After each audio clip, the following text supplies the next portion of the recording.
All we've got to do now is to start pumping.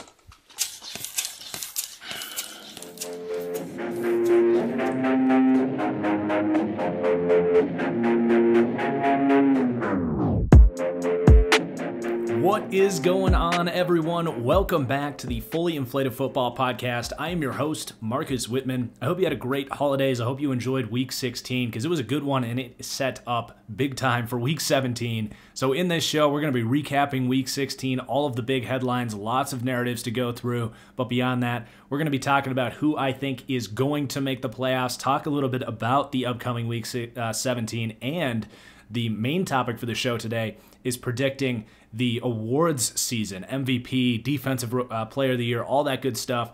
But first, I want to remind you guys that this show is brought to you by my Patreon. That is patreon.com/ThatFranchiseGuy, where you can not just support the show, but become a part of it. Just $1 a month gives you access to submit questions to the mailbag that we go through at the end of each show, where I answer all of your questions. But beyond that, you can get access to exclusive content. Just $5 a month. You will get the very last NFL Weekly Picks video for the season. Be doing the same thing next year, of course, but with draft season right around the corner, starting as early as next week, you will also be getting access for $5 a month to my full comprehensive draft board for the 2021 NFL Draft. Come draft day, it will have full profiles and grades on over 400 players, so you're not going to want to miss out on that. And if you can't get enough of my draft content, $10 a month gives you the full TFG Draft Insider package, where you will get exclusive film breakdowns for prospects like Trevor Lawrence, Zach Wilson, and lots of other types of players. And you will also get access leading up to the draft to team-specific 7-round mock drafts where I do all 32 teams. So lots of great content available to you on my Patreon, and most importantly, you'll support the show in the process. I will say, if you're watching this today on the 30th or tomorrow on New Year's Day, I suggest waiting till the 1st to sign up. I won't be posting anything until that day anyway, and it won't charge you to start the month. So just a little tip there. Otherwise, I will refund you if you sign up in these next 2 days. Just let me know.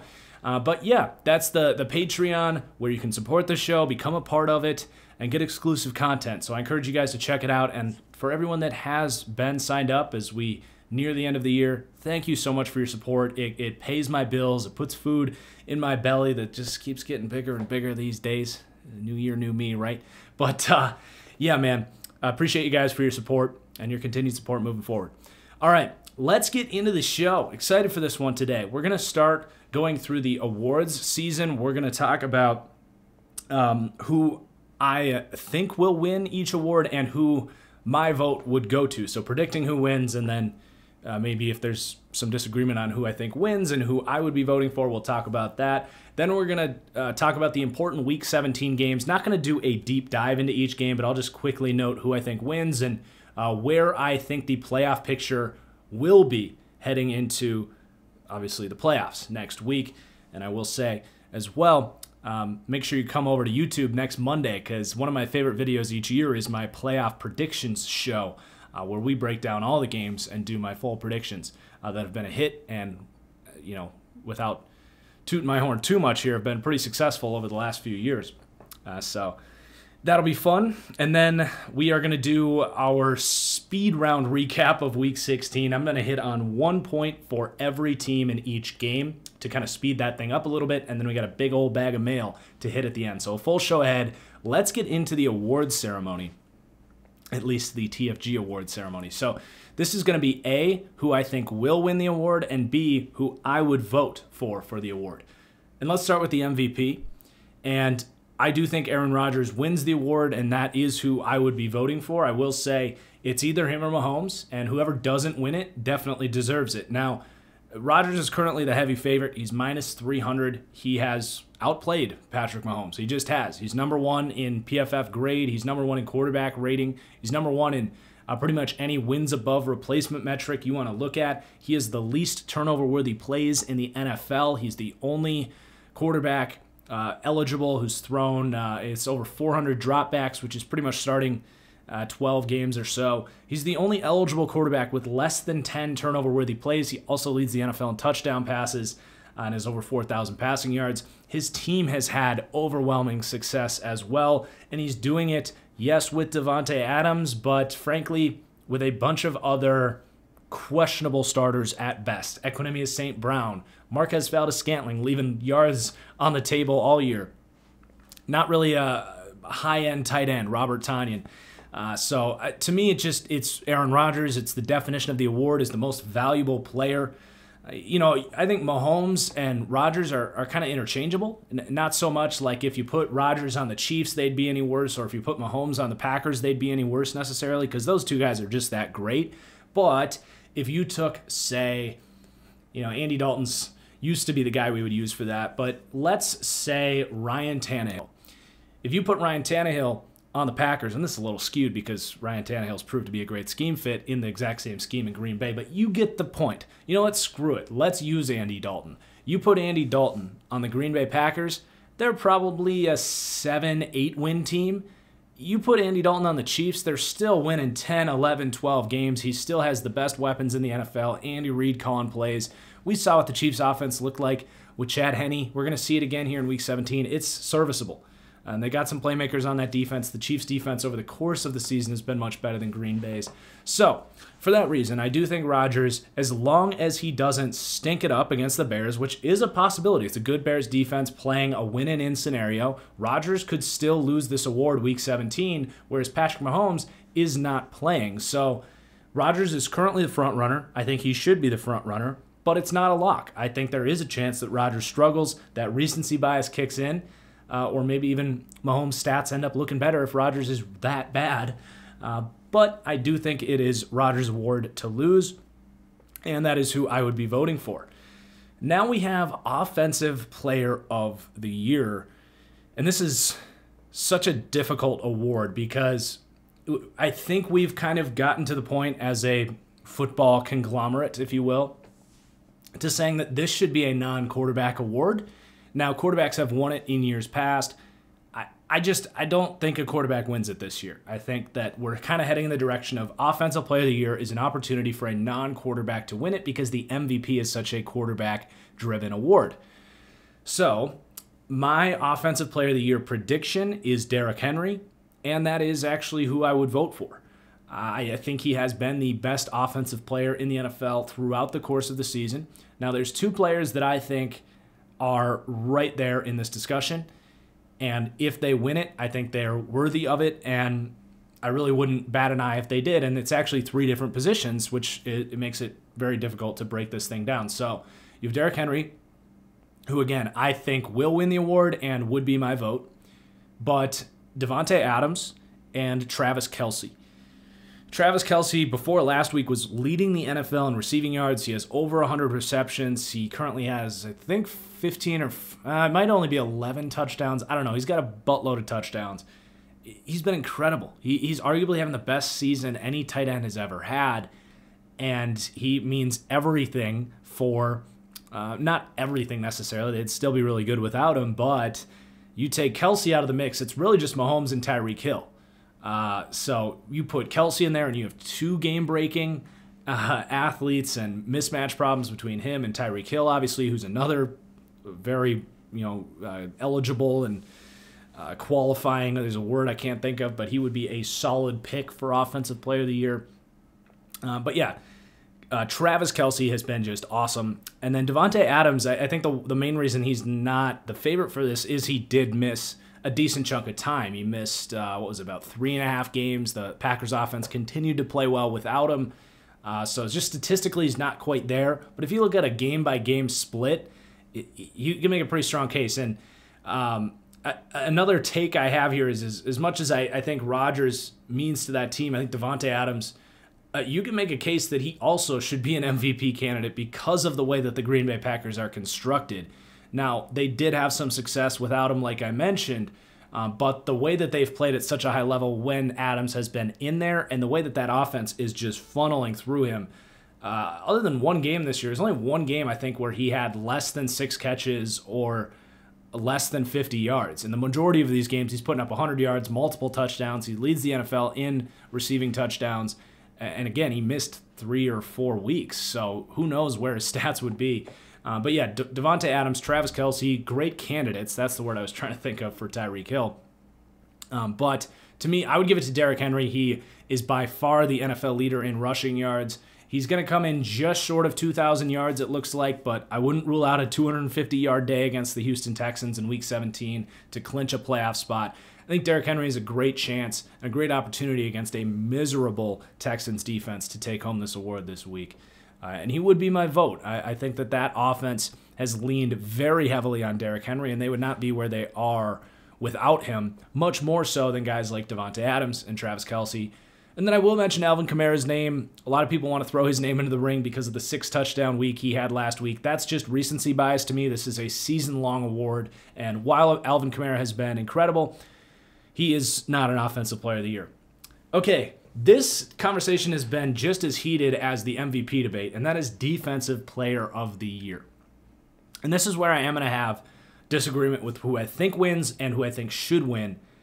So I do think TJ Watt wins this award, but I think Aaron Donald should win the award. So Aaron Donald has entered the LeBron James stage of his career where we all know that he's the real Defensive Player of the Year every year, but that's boring to give the same guy who's arguably the most dominant defensive player of the last 2 decades, if not the history of the NFL. It's just boring to give the same guy the award every year. We want to trend toward rewarding surprise, narrative, players that break out. And TJ Watt is who I think ends up getting the award. You look just at sack numbers, and it's relatively close. I should have pulled up the numbers before this because they changed after last week. Both Watt and Donald had incredible games. But basically what this comes down to is I think TJ Watt wins it. I don't think there's going to be a lot of disagreement on that. I would bet that he is currently the favorite. These odds are not posted. But Aaron Donald, he's not playing next to Stephon Tuitt and Cam Hayward and for the majority of the season, Bud Dupree, and getting all these one-on-ones.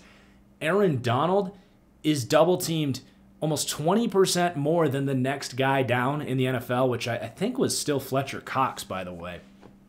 TJ Watt's sitting there at like in the 30 or 40 percentile of getting double teamed, or at least not percentile, but double teamed on 30 to 40% of his plays. Aaron Donald 80% or 75%. It's insane that Aaron Donald isn't just matching an edge player's performance with the rate that he gets double teamed. He's doing it without other players around him that demand double teams, such as Stephon Tuitt and Cam Hayward, who, by the way, both of those players have a higher double team rate than TJ Watt.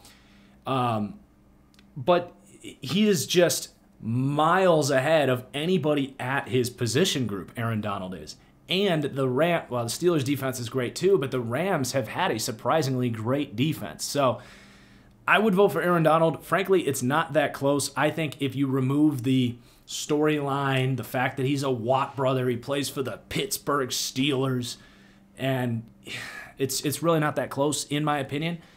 But I do think TJ Watt wins it because of how people tend to vote for these things. Then we have Offensive Rookie of the Year.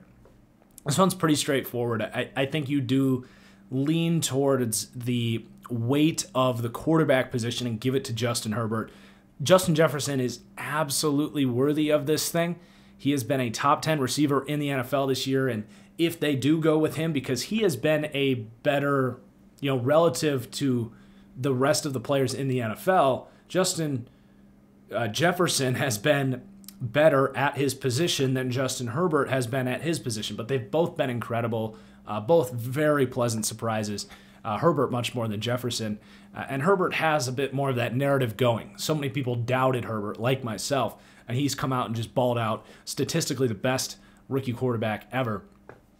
So I think that one's pretty simple. I think Herbert wins it and should win it, but Justin Jefferson, he probably deserves some votes, whatever that means. I never understand when people say, oh, this guy deserves votes. Well, if Herbert's a clear front runner, he should probably be the unanimous winner. Now you can say Justin Jefferson, was great and it was worthy of this award.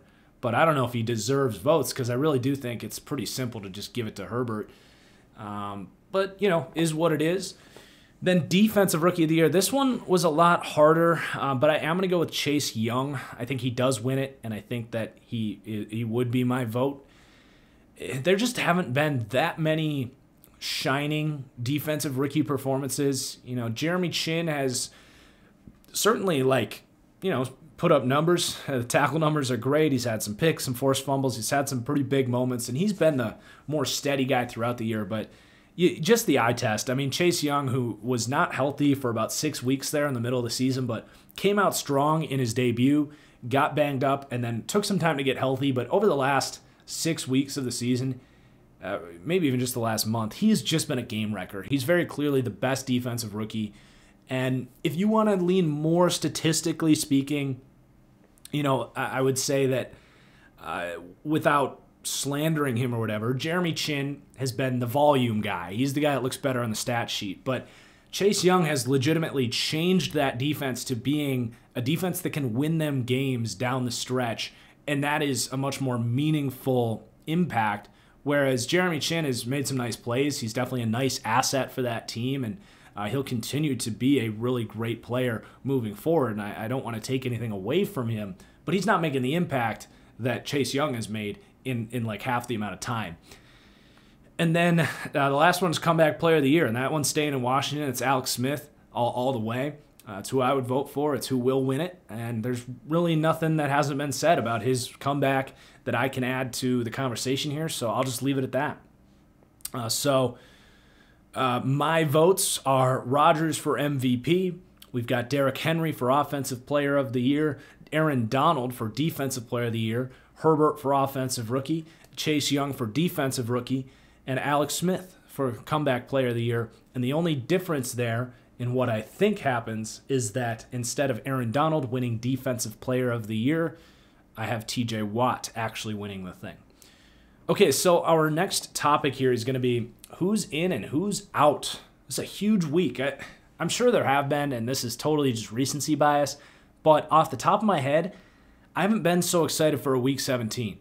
Maybe it's that 7th wildcard spot that we have now, but both conferences have a lot to be decided here down the stretch, whether it's seeding or actually who's in the thing. So this is a huge Week 17 game, just huge Week 17. There's, what do I have here? 9 of the 16 games left have impact on what happens in the playoffs, which is, I think, rare. And maybe I'm just off on that, but regardless, I'm excited for Week 17, and I'm excited to see who's going to make the playoffs. And I figured it was worth taking some time to talk in general about what I think the playoff picture ends up looking like. And I'm not going to go deep into each game. Again, guys, I do my weekly picks on Patreon, so if you want to get in-depth discussion about these games, head over to my Patreon and sign up. That video will be up either Friday evening or maybe even tomorrow afternoon.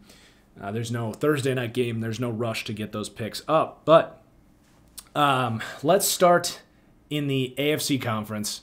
So I'm going to just go through the meaningful games, who I think wins, and then what the 1 through 7 playoff standings look like after the fact. So we're going to start with Miami at Buffalo.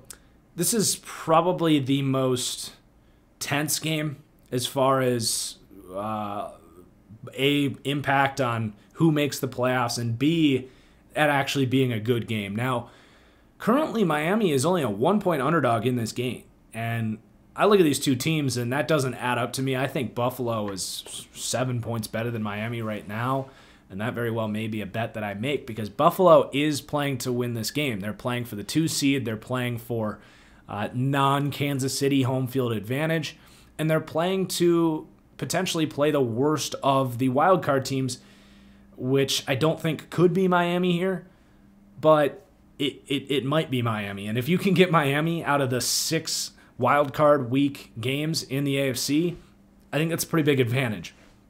But at the end of the day, I do think Buffalo is playing to win, and Miami is obviously going to be playing to win as well. I I lean towards Miami is really going to bring it, and Buffalo is going to, and I said I wasn't going to do a deep dive into these, so I'll speed up, but I think Miami has more to play for, whereas Buffalo's like, yeah, if we lose, like, it's not the end of the world. We're either the 2 seed or the 3 seed. It's not that big a deal. Miami's like, we need to win this game. But I don't know if they have the players to get the job done. So I do think Buffalo wins, and it could go either way. That's a huge swing point. The rest of these a little more straightforward. Baltimore at Cincinnati. I don't see Baltimore dropping one to the Bengals when they're winning in. Pittsburgh at Cleveland. Pittsburgh is benching Big Ben this week, and we're going to talk about that when we get to the game breakdowns, but they're basically handing a playoff spot to Cleveland, in my opinion, because Mason Rudolph is terrible. It's not like they're going to Ryan Fitzpatrick here or Andy Dalton or some capable backup. Like, Mason Rudolph is not good at football. That offense is not good at football, and I think Cleveland's going to take care of business in this one. It's not over. I don't know who is playing on the Pittsburgh defense and all that stuff, but I do think Cleveland wins that one, knowing that they're winning in and Pittsburgh is conceding. And in a game where physicality is going to be so important, I'm going to take the Cleveland Browns because of the inspiration they're going to have. Then Tennessee at Houston. Tennessee should win this one. It's not easy. I think Houston has kind of shown that when they're playing a divisional opponent, they show up, and when they aren't, they don't. And that's been pretty steady over the last month, so I would definitely be worried about Tennessee. Deshaun Watson is never out of any game, but Houston's defense is abysmal. They just lost to the Bengals last week, and frankly, if Tennessee can't come out, run the ball, get their passing game going, they don't deserve to make the playoffs because Houston is that bad. So I do think Houston comes out and plays a little better than they have recently, but I think Tennessee wins. And then Jacksonville at Indianapolis, same thing for Indy. Like, if you can't win this one, you don't deserve to go to the playoffs, but I think they will pretty easily. Jacksonville stinks. So, with Buffalo, Baltimore, Cleveland, Tennessee, and Indy, basically all of the playoff teams winning, the teams that need to win winning, I do think that happens. There probably will be an upset in there. It's just hard to predict who it's going to be. With that happening, you end up with, obviously, Kansas City, the 1 seed, Buffalo, the 2 seed, Pittsburgh, the 3 seed. Tennessee takes the AFC South with the 4 seed. Baltimore with the 5 seed. So you get a rematch of that game for, those have been really great games over the last few years. And then you have Cleveland gets the 6th spot and Indianapolis gets the 7th spot. And to me, this is the way it should play out. These are the 7 best teams in the AFC, in my opinion. No offense to Miami. They had a great season. They deserve to be a playoff team because if they were in the NFC East, they're better than or just the NFC in general. If they were in the NFC, they're better than 3 teams that are going to be going to the playoffs. So that's unfortunate for Miami, but I do think the other 7 teams are pretty clearly better football teams.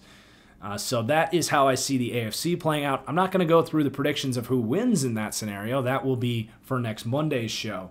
Then in the NFC, it's not quite as interesting because these things are more or less locked in. The only real thing to be decided here is obviously the NFC East default champion, if you will. I'm not ready to say that that's a winner, that team. It's more of a gift than anything. But that needs to be decided, and then the wildcard teams need to be decided as far as Chicago and Arizona, which one of those 2 teams gets in. So Dallas at the New York Giants is big for the NFC East. I do think Dallas wins. The Giants are just not playing good football right now. I don't think offensively they can keep up with Dallas. They don't have the pass rush to maximize Dallas's deficiencies on the offensive line, and I just think Dallas outpaces the Giants, and you never know when a Daniel Jones turnover is going to be coming. So I do think Dallas takes care of the Giants, and then it just comes down to that Sunday night game between Washington and Philadelphia. And honestly, I think Washington is terrible right now. They're arguably the worst team in that division as they are today, and we'll see if Alex Smith plays. That could change some things, but even with Alex Smith, that offense is just so anemic. For the Eagles, I think this is a team that is going to come out and play. It's a primetime game that is always going to give you inspiration. It's interdivision. It gives you a chance. to knock out a division rival. I'm sure they'd rather have this game against Dallas to knock them out officially, but they had that chance last week because I think Dallas is probably a more hated rival, but you still come in there with the motivation of this is our last hoorah. We can head into the offseason with some momentum, and they have a coach that they're playing for, and they have a quarterback in Jalen Hurts that is trying to make his case to be the starter next year. So I do think Philly has enough motivation. It's not like they're fighting for the #1 pick or anything. It's not going to really change too much there. So I do think Philly comes out and plays, and if that happens, if they try, I think all they got to do is show up and win this game because Washington's offense is so brutal. Maybe it's like the San Francisco game where they win just off of defense and they score 2 defensive touchdowns. I don't see that happening. So I'm going to take the Eagles to win, and that means that the Dallas Cowboys win the NFC East, which is just insane. And then for the other wild card spot, you have Green Bay at Chicago, which I don't understand why this wasn't the Sunday night game. It's just such a better football game than Washington at Philadelphia. But I guess there's that NFC East bias. And nothing could change the importance of this game, right? I guess if Arizona loses, then Chicago has nothing to play for. They're automatically the 7 seed. But Green Bay still has to play for the 1 seed. So I guess there's that deal there. But anyway, this is going to be a really good game. I do think this is a much closer game than it was 6 weeks ago or whatever when Green Bay just embarrassed Chicago in prime time. And, the Bears offense is playing better. I think Green Bay has shown that they have this team's number. And they have everything to play for. If they win this game, they get the 1 seed. Like I said, I think it's going to be closer. I would give Chicago a chance because I think defensively they can cause some problems if they were to find a way to limit what Devontae Adams can do. I think they have the bodies to get after Aaron Rodgers and slow down this passing game. And if they can get some big plays against this aggressive Packers defense, they have a chance. But it comes down to Trubisky limiting mistakes, which is easier said than done. And I do think Green Bay wins. But actually, no but. That's it. That's it for Chicago because I have Arizona beating the Rams, which leaves Chicago out of the playoffs. And that leaves the wild card picture with the Cardinals at 6, the Rams at 7, getting in there. Hopefully they could get Jared Goff healthy. The Bucks get the 5 seed. So Tom Brady's luck continues throughout his career. It's been just a staple. So he gets basically a first-round bye. He's going to luck into being the 3rd team in the playoffs to get a bye, even though that was supposed to be eliminated. But they're going to get to play the Dallas Cowboys. Although I will say that would be the only game with a true home field advantage because Jerry Jones is going to sell out that stadium the second he gets an opportunity. He's going to be like, oh, it's 2021. We got a vaccine. We're fine. We're going to pack 100,000 people in here. And there would definitely be 100,000, politics removed. There would be 100,000 Texas natives that would be going to that game, vaccinated or not. But anyway, the Seattle Seahawks at 3 and the Saints at 2, and Green Bay gets the 1 seed. So there is your playoff picture, what I'm predicting this week to look like. And we'll find out in the prediction show next Monday where I'm sitting at the full playoff predictions. Okay, so I'm going to take a quick break. When I come back, we're going to do a game-by-game recap with one big note for each game, and then we're going to wrap up with the mailbag. So Week 16 was pretty wild. There was some pretty crazy games. There was a lot of things changing as far as quarterback discussion, whether it's Dwayne Haskins getting released, Hurts and Wentz, Patriots, Lions, Niners, Falcons, lots of kind of a quarterback carousel going on. So we're going to be hinting at a lot of that stuff, even into some of the draft conversation throughout this Week 16 recap. But I'm going to be doing one big note, whether it's a takeaway or something I saw in each game for each game. So, Minnesota at New Orleans. We're going to go in order here. This was the Christmas beatdown, and my takeaway for New Orleans is they have the best offensive line in football, and anytime you go against the worst defensive line in football, which is quite possibly the Minnesota Vikings. I think it's either them or the Jacksonville Jaguars. It's going to be an ass whooping, as we saw. And that's not taken away from Alvin Kamara. He was awesome. He did his part as a top 3 back in the NFL, but it was, when I say him breaking or at least tying the touchdown record and ruining the hopes and dreams of very many people's fantasy teams, myself included.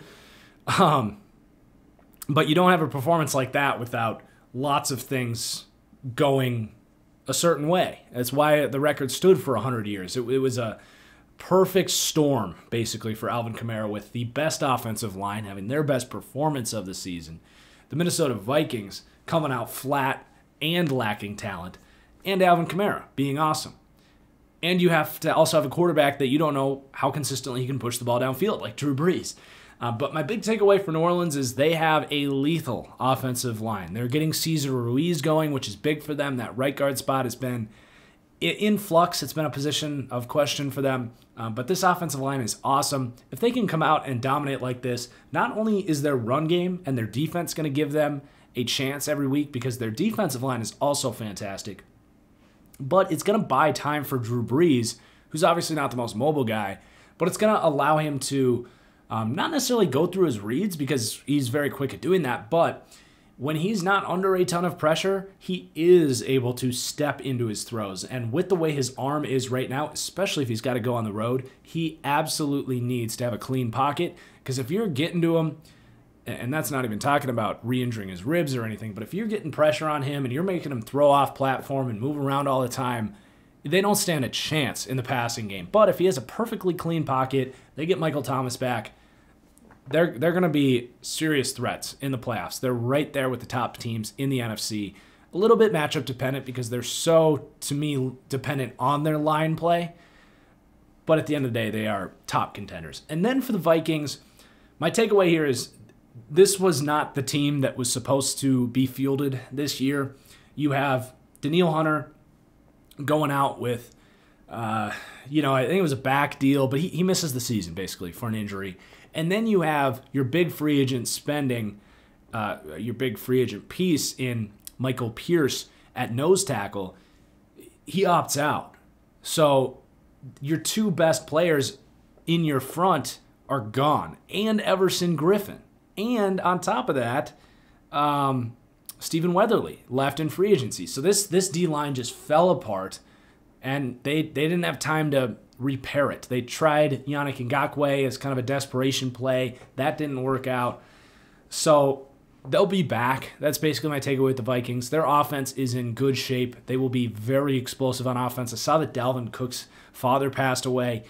Not to materialize that, because that's just tragic, and I can't imagine that. But I do see that as kind of him kind of coming in with a chip on his shoulder. It just kind of seems like him in his prime playing for his dad. I could see the Vikes being a very legitimate team next year if they get those pieces back on the D-line and get this young secondary another year of experience.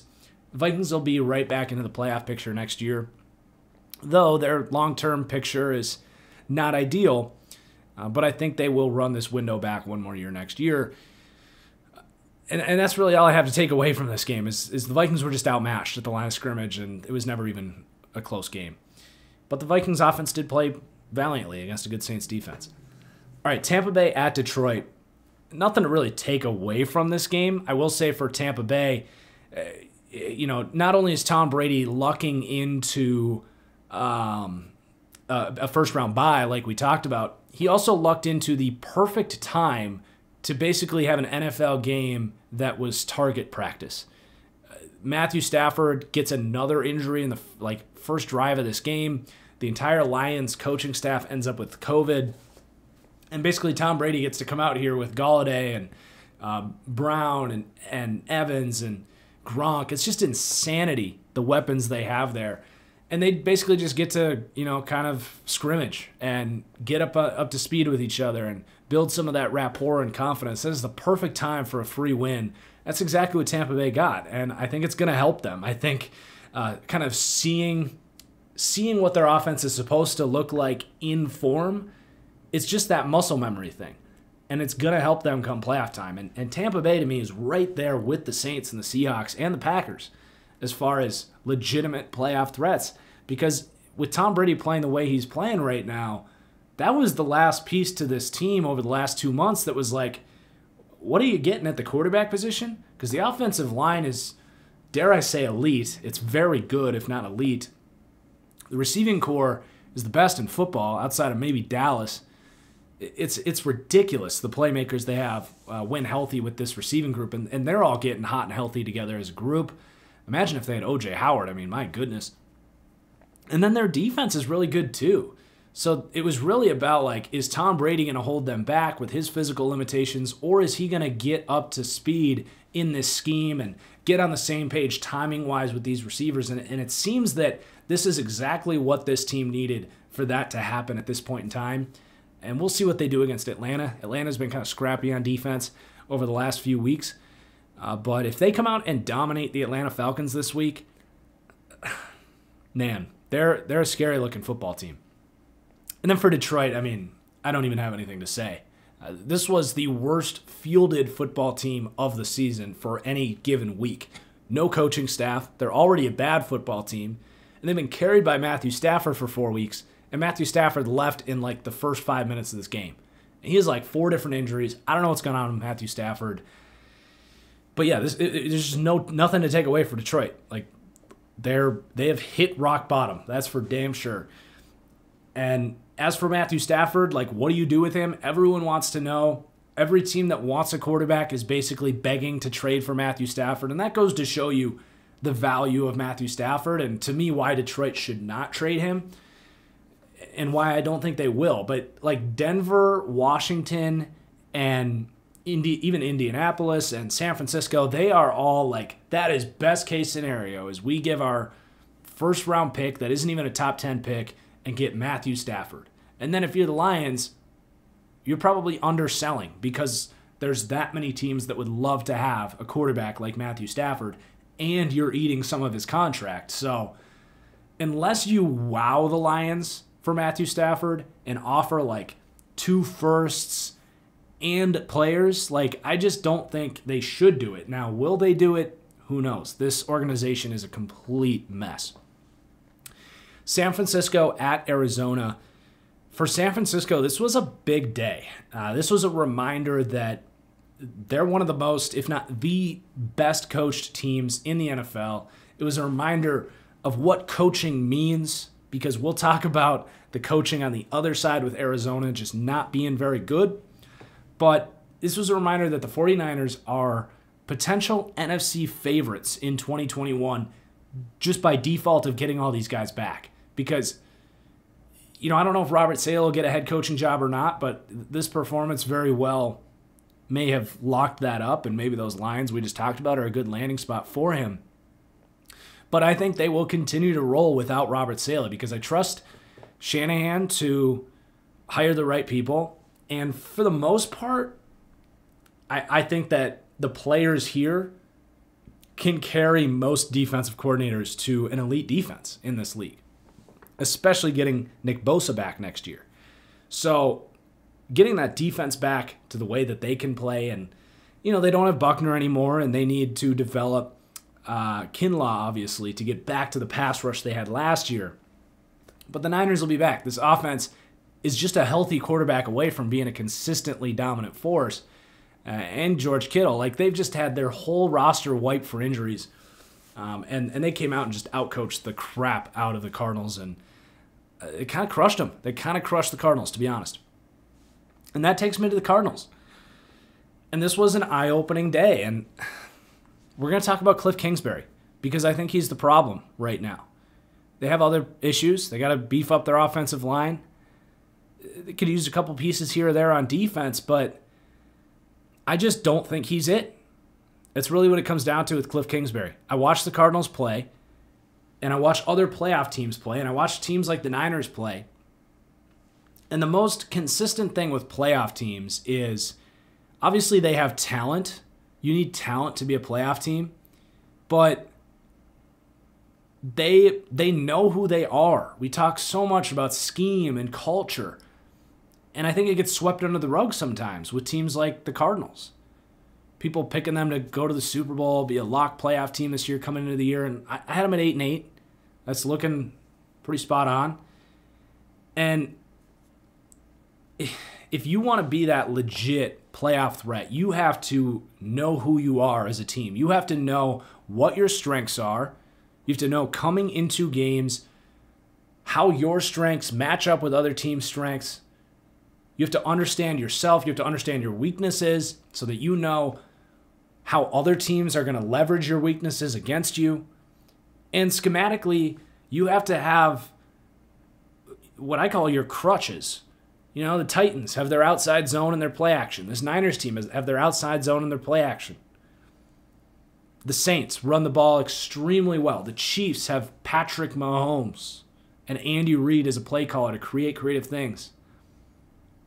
All the best teams have go-to things that they can leverage against other teams in critical moments. What do the Cardinals have that they can leverage against other teams? Kyler Murray designing run plays for him. It's a threat. I'm not trying to dismiss that, but that's not a foundational part of your offense. And if you're going to make that a foundational part of your offense, they don't buy into it. They don't, even if that is the thing that they could do well, they're not doing what Baltimore does with Lamar Jackson, right? They're not designing a consistent read option game around him and building a good offensive line in front of him. You know what I mean? Like, even if that could be a strength, they're not leveraging that strength. And that is on Cliff Kingsbury. This is the end of year 2. We've now seen 16 Cliff Kingsbury games, and there's been no cohesion. I just don't think he's a very good coach. I think he has a scheme that worked great in college, the air raid offense, and there's been some moments where it's worked. But honestly, for the majority of their season, it's been uninspiring runs on inside zone to Kenyon Drake out of, empty sets basically, or, open sets with no lead blockers, and you're basically just running behind a skimpy 5-man offensive line that's not that good to begin with, and Kenyon Drake's not that good to begin with, so that's not a strength. That's honestly part of what's holding them back, is their run game just is uninspiring. And beyond that, their passing game is forcing the ball on the left side to DeAndre Hopkins, who's basically running a four-point route tree this year. He's either running a stick route, a slant, an out, or a go ball. While he's been productive, they have not been very creative with DeAndre Hopkins. And then they're misusing Christian Kirk as an outside receiver while using Andy Isabella in the slot. That should be flipped. Isabella is a deep threat. Christian Kirk is a slot receiver. But because Isabella is shorter, they're forcing him into the slot. I don't know. I don't like what Cliff Kingsbury is doing with this team. And it's not that he can't turn it around. I think he's not an idiot. I don't think he's a terrible coach. I think if he got fired, a lot of college programs would be really smart to hire him. I do think he can coach, but you got Kyler Murray on the 3rd year of his rookie contract next year. You have DeAndre Hopkins at receiver. Do you really want to putz around and just hope he figures it out? He's definitely on the hot seat at this point. I don't think that's controversial at all. But this is the team that moved on from Josh Rosen after 7 starts. Who's to say they aren't going to have the foresight to say, you know what, Cliff, you're not it. Josh Rosen, he wasn't it. He wasn't the greatness we needed. I think the Cardinals do understand the 3 pillars of the organization. Something I've talked about in previous podcasts. If you want to be a Super Bowl team and be taken seriously, coach, quarterback, and front office. I think they have the quarterback, and I frankly think Steve Keim is an underrated front office guy. But the coach, I don't think he's it. I really don't think he's it.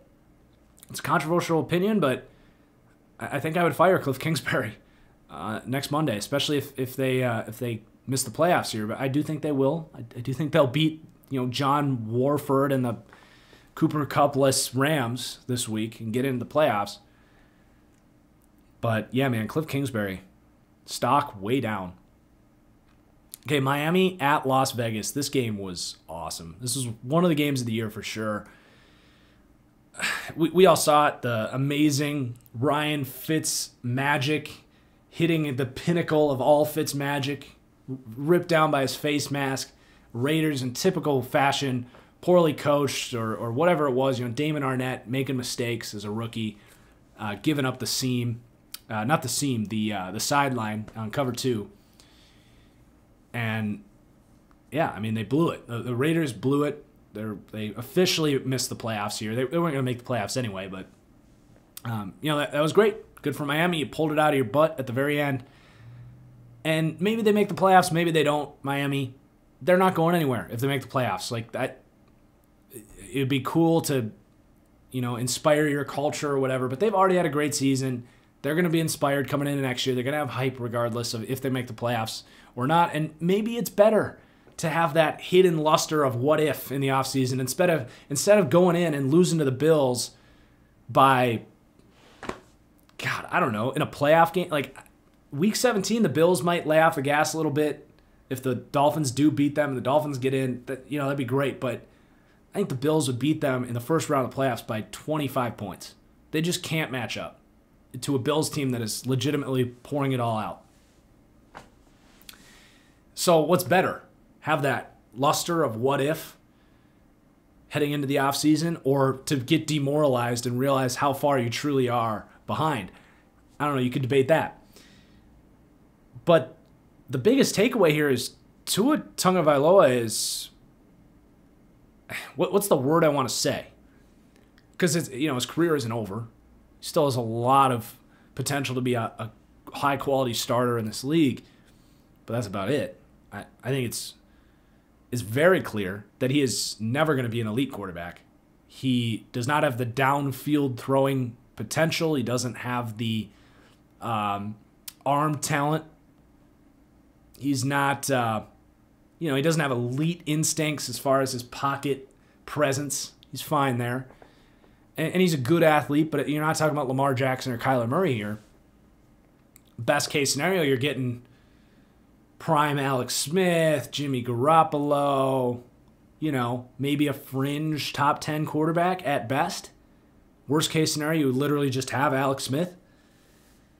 And they're going to be sitting there with Houston's draft pick that could be a top 3 pick. And there's 3 quarterbacks with real upside in this draft after Trevor Lawrence. Zach Wilson, Justin Fields, and Trey Lance, who have the arm talent and the high-end athleticism. And I'm not saying they should do that. I haven't evaluated those quarterbacks yet. I'm not giving up on Tua yet. But I don't think there's any question that Tua has to be a lot better. A lot better. And maybe he comes out and proves us wrong this week against Buffalo. There's plenty of time to do that. But I said it the day they drafted him. And I went against the grain on this one. I went against a lot of analysts out there. And I said, I'm not crazy about taking Tua in the top 10, whether you're Miami or anybody else. In all of my what I would do mock drafts, except for maybe one that I did just to appease Dolphins fans because they were so tired of me not taking Tua, I did it and just said, here you go, Dolphins fans. Here's Tua. I wouldn't do it, but here you go. I wasn't taking Tua until the 20th pick because I like his floor. I think he's shown a good floor. He's been everything I advertised, but where's the upside with Tua? I don't see it. He had this unbelievable, unparalleled talent around him at Alabama. He doesn't have an offensive lineman on his team. You can make a case that all 5 of his offensive linemen at Alabama were better than the guys he has on his current offensive line. If not all 5, the offensive line itself, you'd rather have that line with Wills and Leatherwood and some of these other guys. You'd rather have that offensive line than the one he's working with at the NFL level, and that was against college opponents. And there's absolutely no question that you're taking Henry Ruggs, Jerry Jeudy, Devontae Smith, Najee Harris. Like, what? The talent he had around him at Alabama is unbelievable. And this is why I just can't take Mac Jones that seriously. Now, I don't think this Bama team is as good as Tua's Bama team. But when you have success with that much around you, it's going to be shocking when you get to the NFL level and you have one of the worst offensive lines in the league and you're basically throwing to Devontae Parker and a bunch of nobodies. He's not a guy that with the physical traits, he's not Herbert, he's not Burrow. He doesn't have the traits as a quarterback, and I know Burrow doesn't have an elite arm, but Burrow does everything else at such an elite level. His pocket presence, his anticipation as a passer, his ability to process defenses. Tua isn't at that level. He just isn't. He has a remarkable amount of turnover-worthy plays this year, and that's part of why he got benched. But he also there's no explosive element there either. So I'm not trying to completely trash Tua here, but you spent the 5th overall pick on him. You passed on Justin Herbert and Jordan Love. We'll see what Jordan Love turns into, but both Love and Herbert, as low as I was on Herbert, both of them at least there was a world where those players can turn into elite quarterbacks because of their physical talent. I would have taken Tua in the first round. I think he can still be a really good NFL starter, but you spent the 5th overall pick on this guy. And it's very clear that I think that was a mistake. Whether you should have traded down, taken him later, taken an offensive lineman there, grabbed Jordan Love later, or just drafted Justin Herbert. So, I'm not making a lot of friends with Dolphins fans this year. They think I'm just a Miami hater. But the way I talked about this on Twitter was Miami and Dolphins fans specifically, they want to be ranked in the top 10, right? They want to be ranked with all these playoff contenders. They want to be in the same breath with the Colts and the Seahawks and the Rams and all these teams that we talk about as like legit playoff teams that can win playoff games and be taken seriously. Maybe a few things go right, you win a Super Bowl. They want to be in that conversation, but they want to be treated like the New York Jets or the Jaguars, where every little thing they do right is complimented. Well, that's not really how this works. We don't sit here and compliment the Chiefs every week when Mahomes plays well. We don't compliment the Packers when Aaron Rodgers plays well. We've reached a point where the Bills where, Josh Allen going out and lighting up the Patriots, it's just another day at the office. You know what I mean? We look at teams in a different scale, from a different lens. And the Miami Dolphins, you're now trying to sit at the big boy table. And Tua Tagovailoa is not a big boy quarterback. He just isn't. He's not what Herbert is. He's not what Burrow is. And there's a good chance that he's not what Wilson, we'll see about Fields. I'm just not the hugest Fields guy. And Trey Lance, again, all that's going to sort out come draft season on if I think they should actually do this. I'm not saying they should, but it's something to at least think about.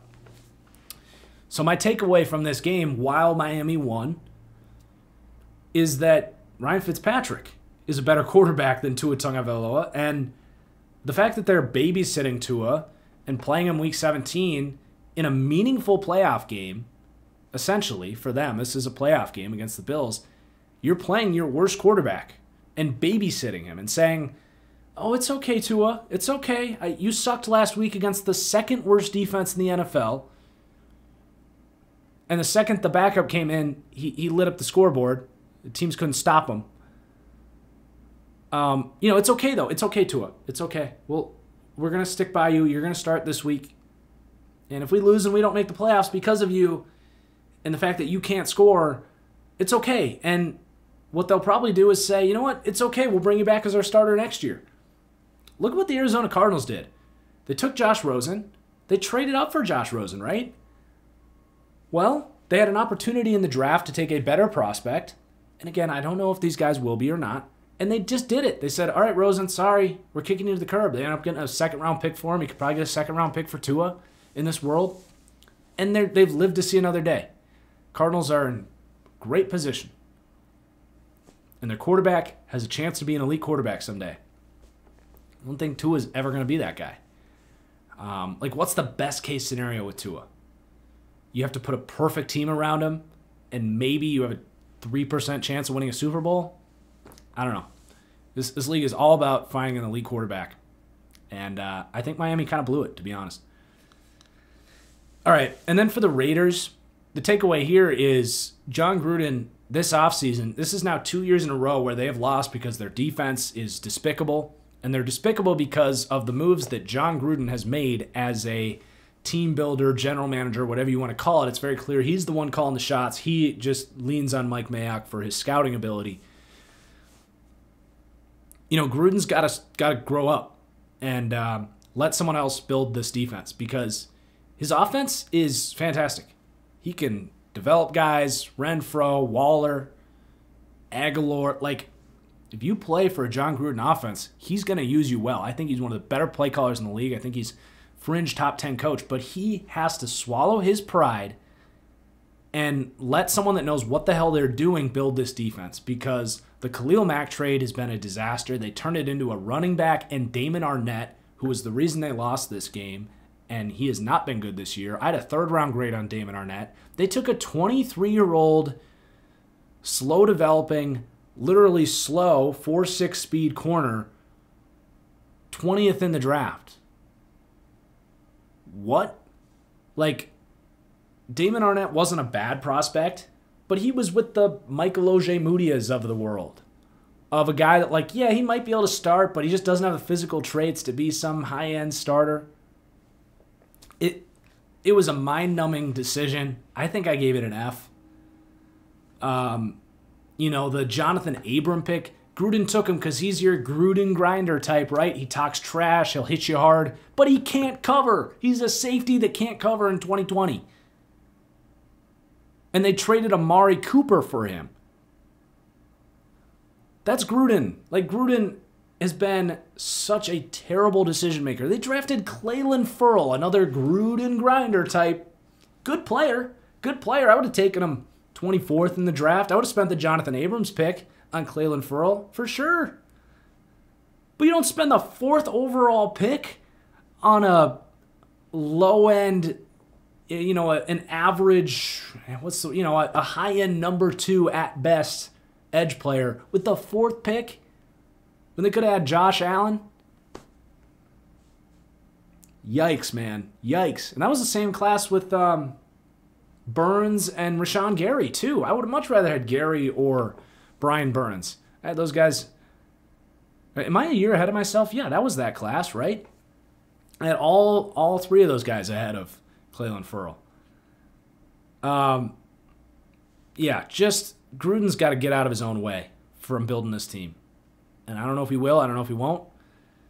But that's my takeaway for the Raiders. Otherwise, they're going to be sitting here next year with another terrible defense, and Derek Carr is their quarterback, which is fine. If they had a solid defense, they'd be a more legitimate team. Because Derek Carr is not a bad quarterback, but he needs a defense to help him. He can't get into these, he can't be coming from behind and having to score 30 points every week. That's not Derek Carr. He can play in the structure of this West Coast offense, let these guys make plays, and they can win 28-24 most weeks if they had a capable defense, but their defense is not capable of holding teams to 24 points. All right, next game. Atlanta at Kansas City. So Atlanta has got to draft a quarterback. Matt Ryan just is not the future. He's a good quarterback, but Atlanta losing this game was a good thing for them because they're going to be looking at one of these top 4 quarterbacks. Obviously Lawrence won't be there, but to me, if you could get Zach Wilson or Trey Lance or Justin Fields, you draft him, you sit him for a year behind Matt Ryan, you re-sign Raheem Morris, you go get an offensive-minded head coach, whoever that may be, and there's your rebuild for Atlanta. I would love the idea of Justin Fields here. I'm not a big Justin Fields guy. I don't know if I would do this myself, but a lot of people really like him. He's probably going to be a top 5 pick. But this is one spot where, all right, he gets really nice receiving core. The offensive line's coming along, and he's coming home to Georgia. This was where he originally went to school, kind of the chosen one idea there. So I don't hate that, and the fans would love him. All right, Kansas City, the news just came out that they are going to be resting Patrick Mahomes and basically conceding this week. They've locked up the 1 seed, and they're still my Super Bowl favorite. They're still my number 1 team in the power rankings. I'll even say that they're a tier ahead of anyone else. But I don't like the way they're doing this. It's almost been proven at this point that resting starters week 17, especially when you have that first round bye, the Ravens were the most recent victim of this. I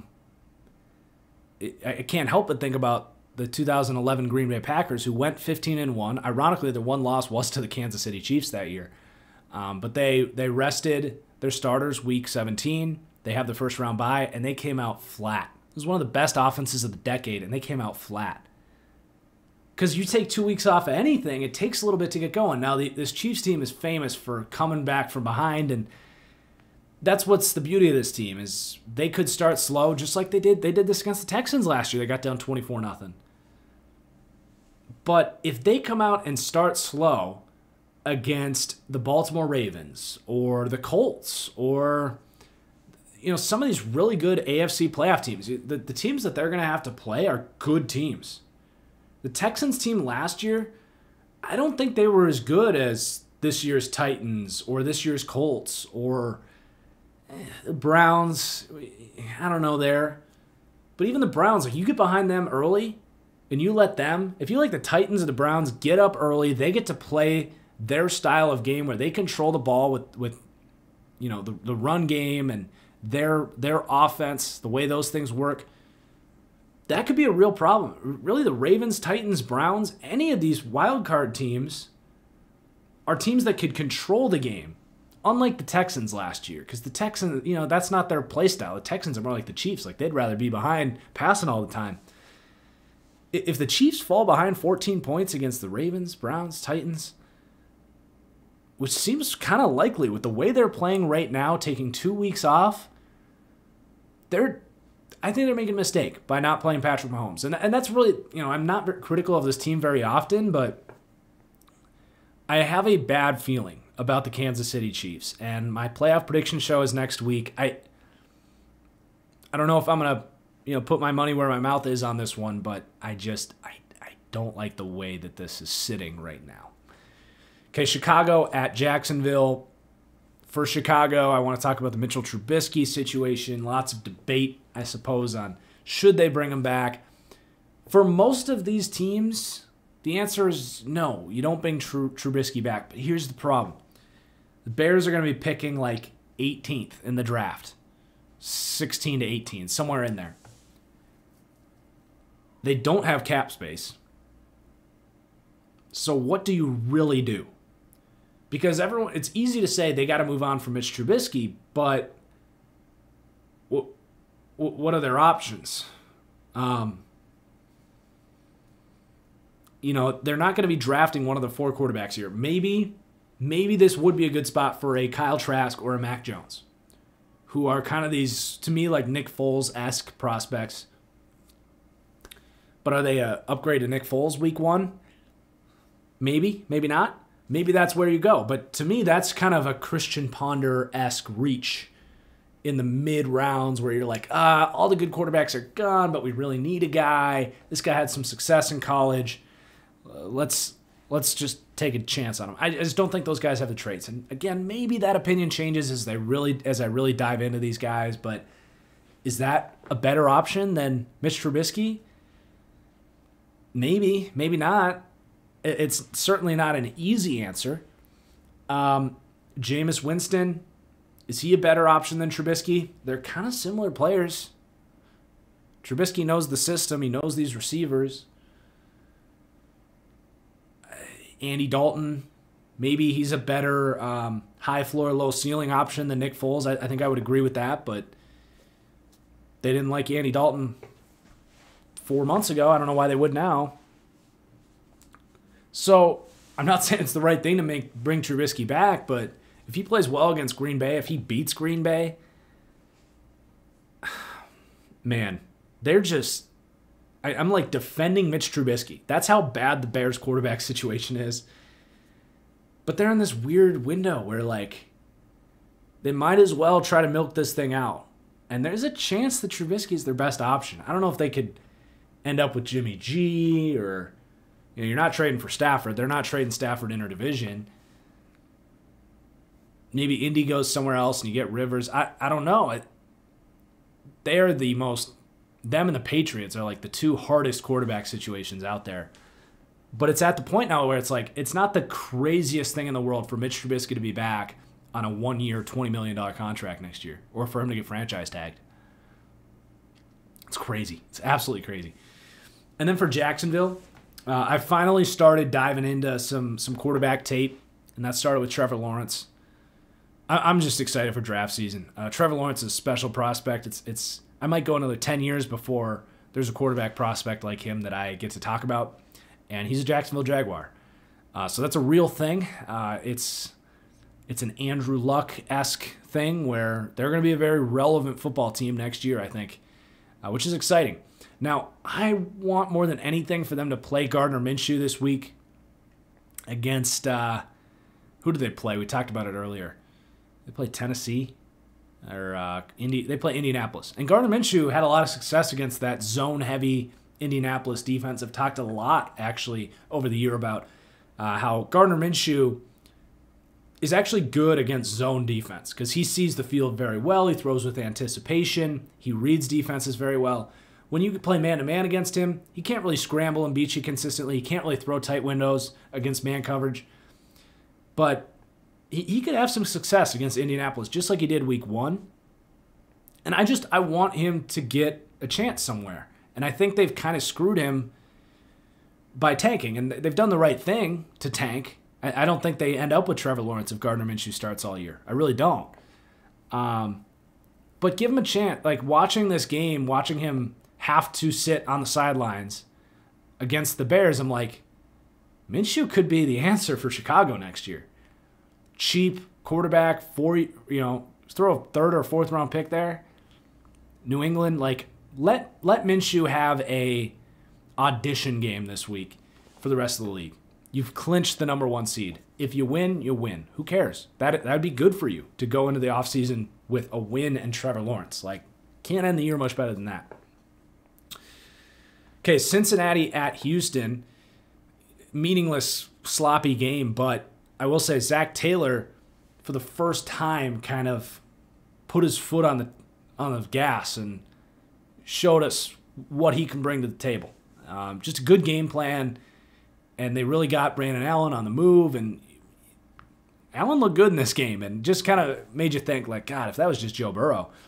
Just a good overall week for the Bengals. Yeah, their draft stock is dropping. They might not end up with Penei Sewell, but they're building something here. They're finding out that Zach Taylor can coach at least a little bit. I don't know if I'm all in, but he can come out. He can be an offensive coach that scores 37 and be the reason you win. So they have something there. Joe Burrow was walking this week. It's just kind of a good momentum for the Bengals the last couple weeks. After they beat the Steelers last week, or 2 weeks ago, whenever that was. And then for Houston, I'm going to play here J.J. Watt's speech after this game to the media. They asked him, like, how do you stay motivated when your team is this bad? You don't have a first-round pick. They've hit rock bottom. I've talked about how Houston should consider trading J.J. Watt. A lot of us have flirted that idea out there. Floated that idea out there, flirted with that idea. I don't want to mix up my terms here. I regret ever saying that after hearing this speech by J.J. Watt. If they're going to have a rebuild here and they're not going to have cap space or draft capital to do that, and yeah, trading J.J. Watt is a way to get those things, but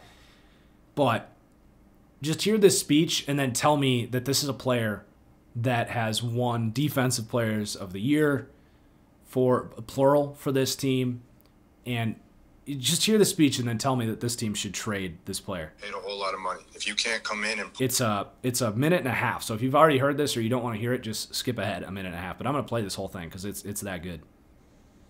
We're professional athletes getting paid a whole lot of money. If you can't come in and put work in the building, go out to the practice field and work hard, do your lifts and do what you're supposed to do, you should not be here. This is a job. we are getting paid a whole lot of money. There are a lot of people that watch us and invest their time and their money into buying our jerseys and buying a whole bunch of shit. And they care about it. They care every single week. We're in week 16 and we're 4-11. And there's fans that watch this game, that show up to the stadium, that put in time and energy and effort and care about this. So if you can't go out there and you can't work out, you can't show up on time, you can't practice, you can't want to go out there and win, you shouldn't be here. Because this is a privilege. It's the greatest job in the world. You get to go out and play a game. And if you can't care enough, even in week 17, even when you're trash, when you're 4-11, if you can't care enough to go out there and give everything you've got and try your hardest, that's bullshit. So that's how. I think there are people every week that still tweet you, that still come up to you and say, hey, we're still rooting for you. We're still behind you. They have no reason whatsoever to. We stink. But they care, and they still want to win, and they still want you to be great. That's why. Those people aren't getting paid. We're getting paid handsomely. That's why. And that's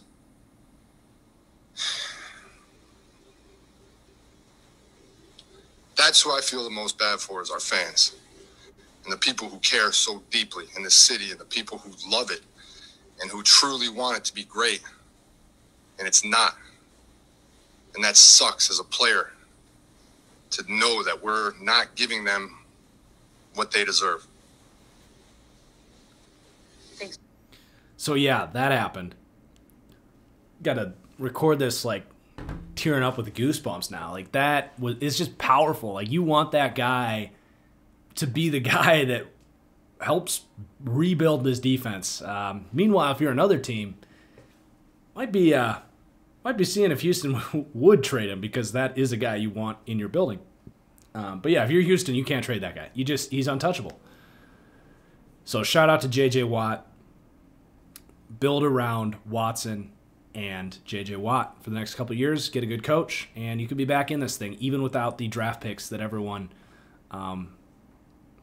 rightfully so, but you can do it without draft capital. It's possible, especially when you have players like Watson, and you get J.J. Watt to play at his best maybe one more year or something. But let's keep going here. Cleveland at the New York Jets. So the Cleveland Browns lose to the Jets in this game.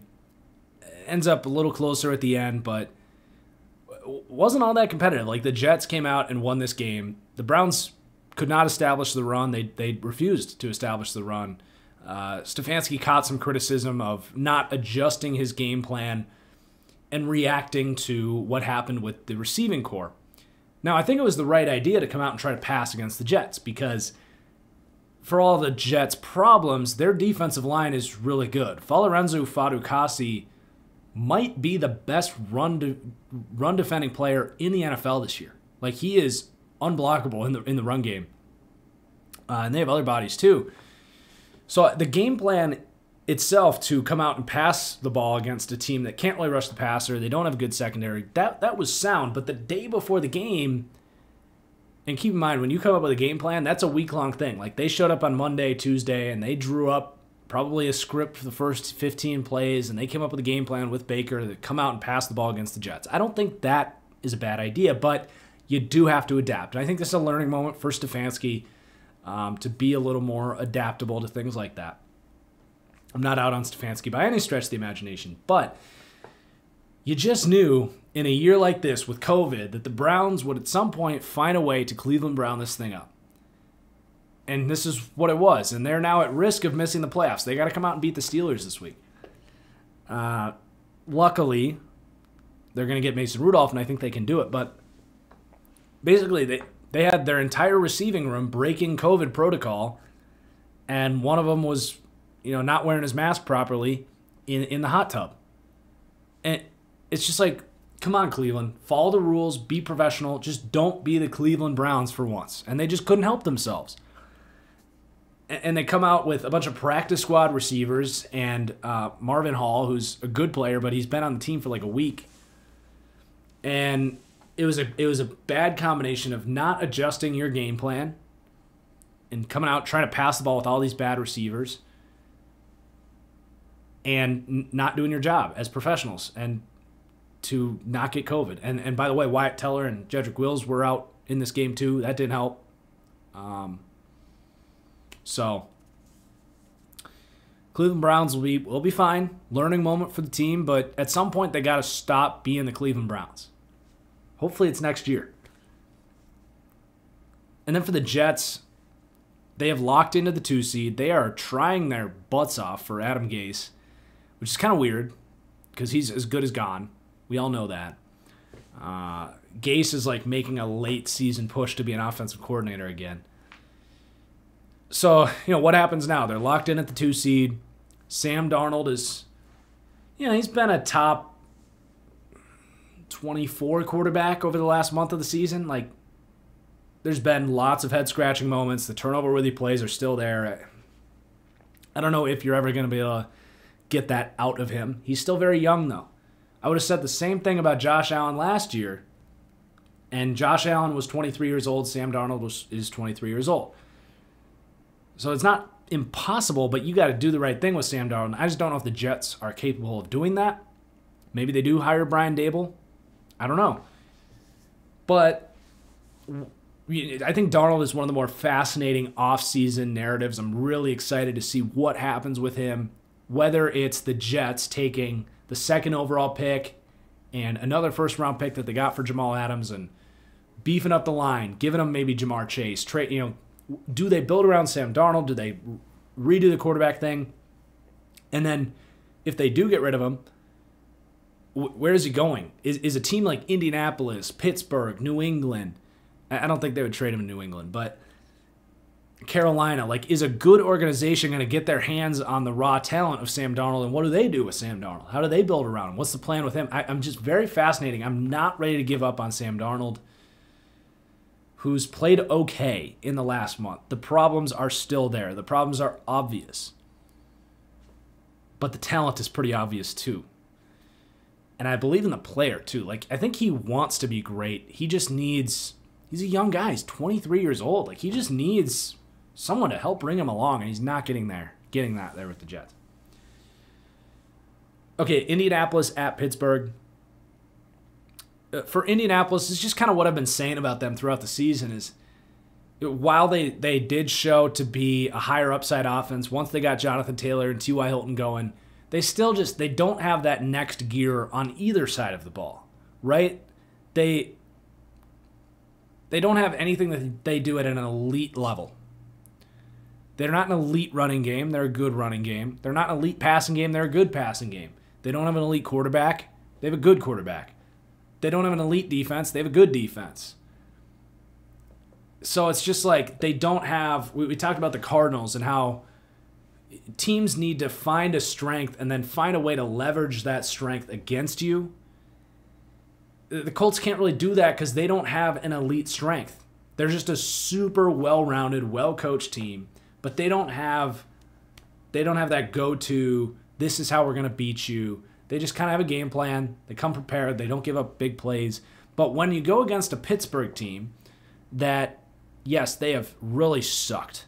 They have really sucked. But for the last 20 minutes of this game, Ben Roethlisberger regressed about 6 years of age. In the good way. And these receivers started playing up to their potential because they have an elite group of receivers when they're all clicking. And this offensive line started playing better.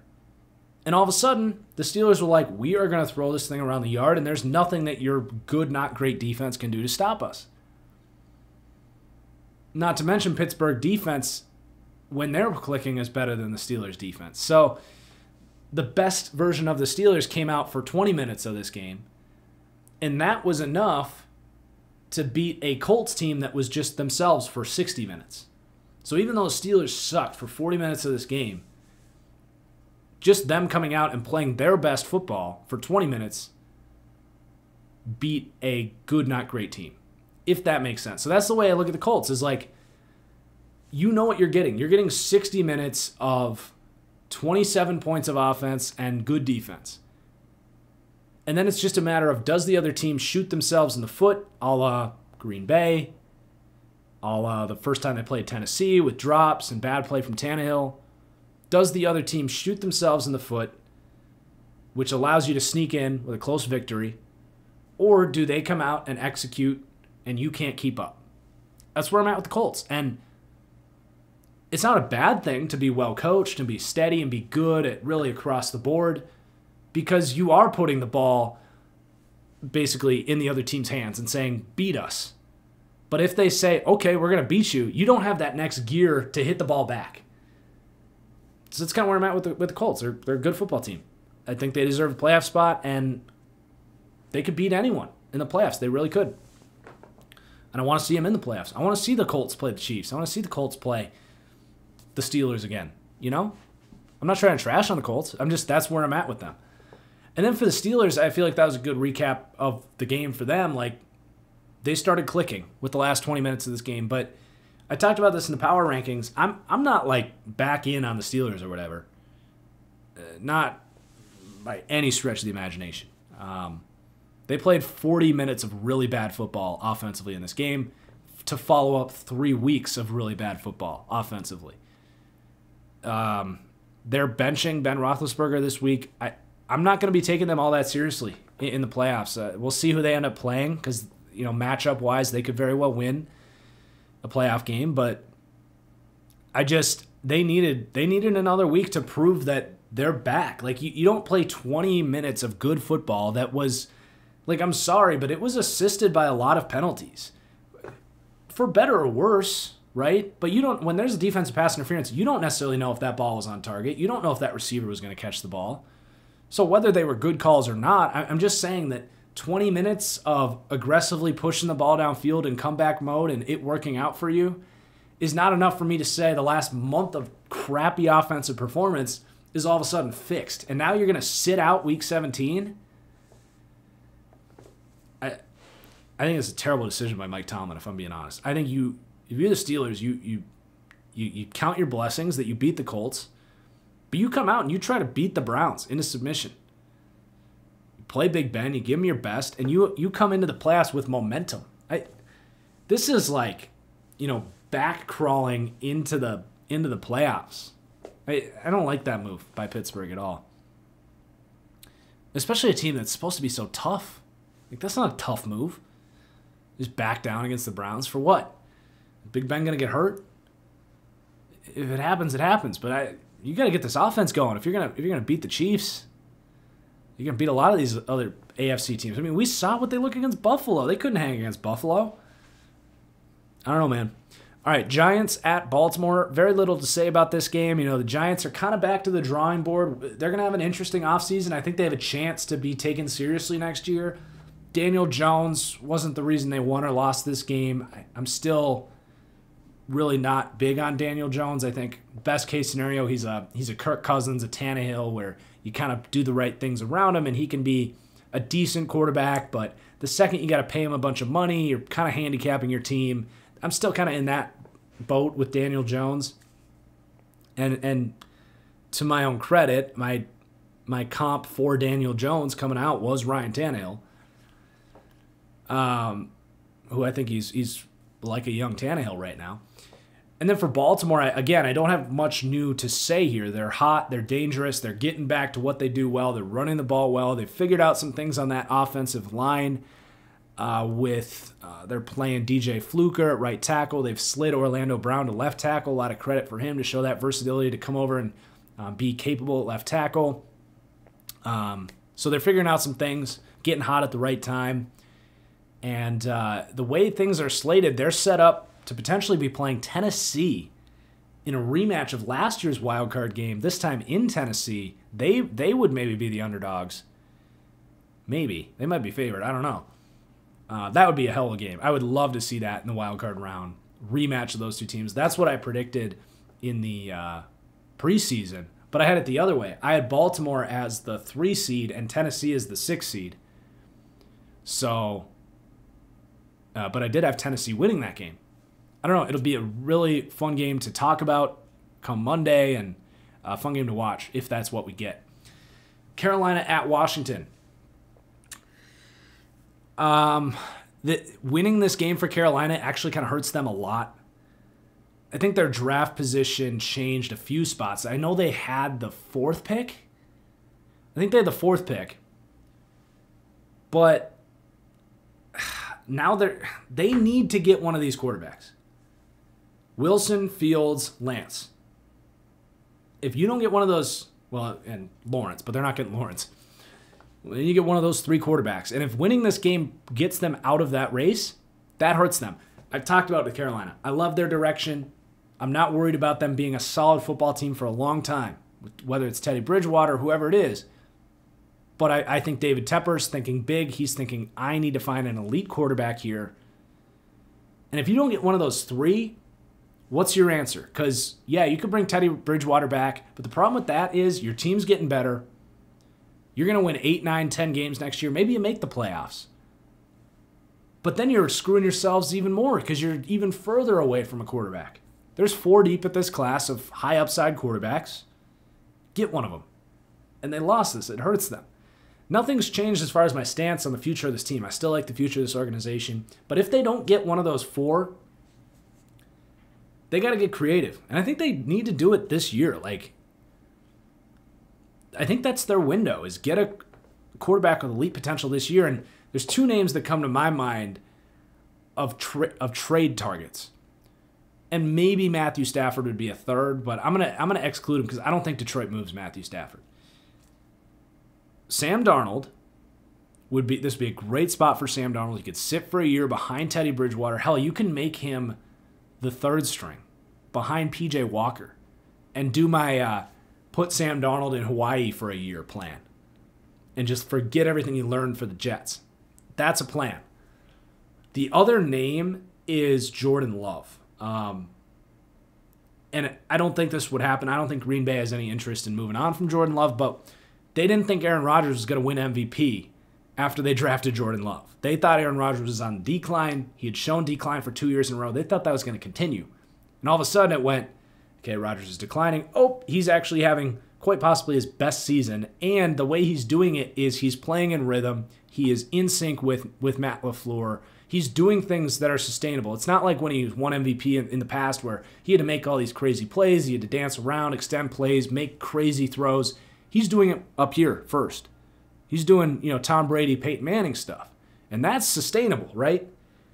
So this has totally changed for Green Bay. And Jordan Love, in my opinion, and again, I have not evaluated Wilson, Fields, and Lance in depth yet. But where I sit here today, and again, this could very easily change, do not hold me to this, but where I sit here today is I would rather have Jordan Love, especially with a year of NFL development. I would rather have Jordan Love than anyone after Wilson in this class. So I know it's a lot to say, like, we're going to give up, the 6th pick to go get Jordan Love? And it's unlikely. And I don't think that they value him that way. Maybe they do. Maybe they really liked Love last year, but because they had just paid Teddy Bridgewater $90 million, they weren't ready to do it. But I think it's something to think about, both on Green Bay's side and on Carolina's side. And it might not be straight up. It might not be 6 for Love. Maybe it's 6 for Love and the 30th pick, and then you send him a 3rd rounder or something. Maybe there's details in there where it's not straight up. But Carolina, it's all about getting that quarterback. Personally, I really like Jordan Love. There's other people that really like Jordan Love as well. It's something to think about for both teams. Okay, Washington, finally time to talk about Dwayne Haskins. I tweeted on Sunday, so before they released last year's number 15 overall pick, Dwayne Haskins, I tweeted, I said, I wouldn't be surprised if Dwayne Haskins is out of the league as early as next year. And some people were like, are you crazy? Like, he was a first-round pick last year, and then the next day, whoa, they released him. Goes unclaimed on waivers. And there's teams that are looking to sign him, and he might end up on a practice squad or whatever. But there's a lot going on here with Dwayne Haskins. So I liked the pick. I shredded the Giants for taking Daniel Jones and passing on Dwayne Haskins. At the end of the day, I don't think it's going to matter all that much. I don't think either of those guys are franchise quarterbacks, honestly. Jones is obviously better than Haskins, and the Giants did a good job to take Jones over Haskins. I don't know if they did a good job to take Jones, period, end of sentence, but I liked him. He was a good, smart quarterback. His processor looked really good at Ohio State, but that's the problem. That's the problem, is it's Ohio State's offense. Everything's manufactured there. Wide open receivers, easy first reads. But he did some nice things. I like the way he was able to get rid of the ball. He was about to get sacked. And because he wasn't an elite quarterback, he was really good at putting the ball in specific spots to not get intentional grounding, but to put the ball where he could avoid sacks. It was a rare trait that he had that reminded me a lot of Tom Brady, just that one trait. And it just showed good game awareness, and that was something I really liked about him. He was accurate. He has a good arm. I thought he was a good quarterback prospect. I thought he could be a Kirk Cousins type of pocket passing quarterback. And maybe he still can, but here's the thing with Haskins that me, YouTuber, draft analysis, could not evaluate, and that was the character, where he clearly has issues. He's not a drug addict. He's not an alcoholic. He's not a bad person. I think he's a fun dude. I think he is a nice guy, and I'm rooting for him. I'm absolutely rooting for him. I hope someone picks him up, and I hope he has a great career. But he does not take this thing seriously. Last year, the first red flag comes up. Actually, that's not true. Urban Meyer did not vouch for this guy, his former coach at Ohio State. He didn't vouch for him. Last year, Gruden didn't like him from day one. He's like, I don't like this guy. It was a personal thing. But again, at that point, you're still willing to say, give the quarterback the benefit of the doubt. Then he's out there when the game's still going on. He's like taking selfies with guys in the stands, and they had to scramble to find the backup quarterback to kneel the game out. That's the first sign where you're like, this guy is not invested in the team. He's not taking this seriously. He comes out, shows no development over the offseason. He still stinks to start the year. He gets benched. They end up having to play him because of injuries. He gets to start against Seattle. And in the middle of a pandemic, where we saw in training camp on Hard Knocks, a team released a player because he snuck a girlfriend into the dorms. This is a year where you have to take every little step seriously, especially a Washington team that's in a playoff race. If he gets it, he comes to practice the next day, doesn't know he has it, he could have given it to Terry McLaurin, could have given it to his center. You're effing the team over. That's a bigger deal than it sounds. To go to a strip club and take pictures with strippers. And you're the franchise quarterback. So you wonder why he got released. That's why he got released. This is now the second coaching staff that has said, we don't want anything to do with this guy. So I'm out on Dwayne Haskins. He will get at least one more chance. And we'll see if he blows it or not. He's going to have to basically put his head down, grow up, mature, and take his job seriously, and then get to the film room and become a genius quarterback, because that's just the off-the-field stuff. This isn't this isn't like Jameis Winston, Sam Darnold, Kaepernick.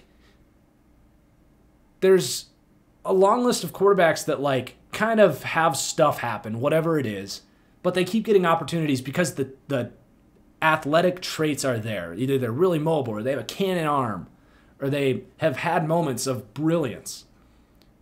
That's not the deal with Dwayne Haskins. He has a good arm, but he doesn't have a rocket arm. He's not a great athlete. He's never been good in the NFL.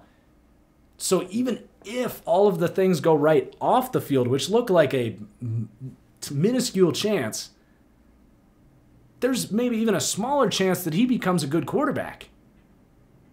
So I don't even know what the upside is in signing him at this point, other than you potentially get a guy with a chip on his shoulder after hitting rock bottom. But if he doesn't respond in the first opportunity he gets, and he doesn't show up and impress the coaching staff wherever he goes, I think he could be out of the league next year and starting for the XFL Defenders, my DC Defenders. in 2022. So there's the Haskins spiel. Denver at the LA Chargers.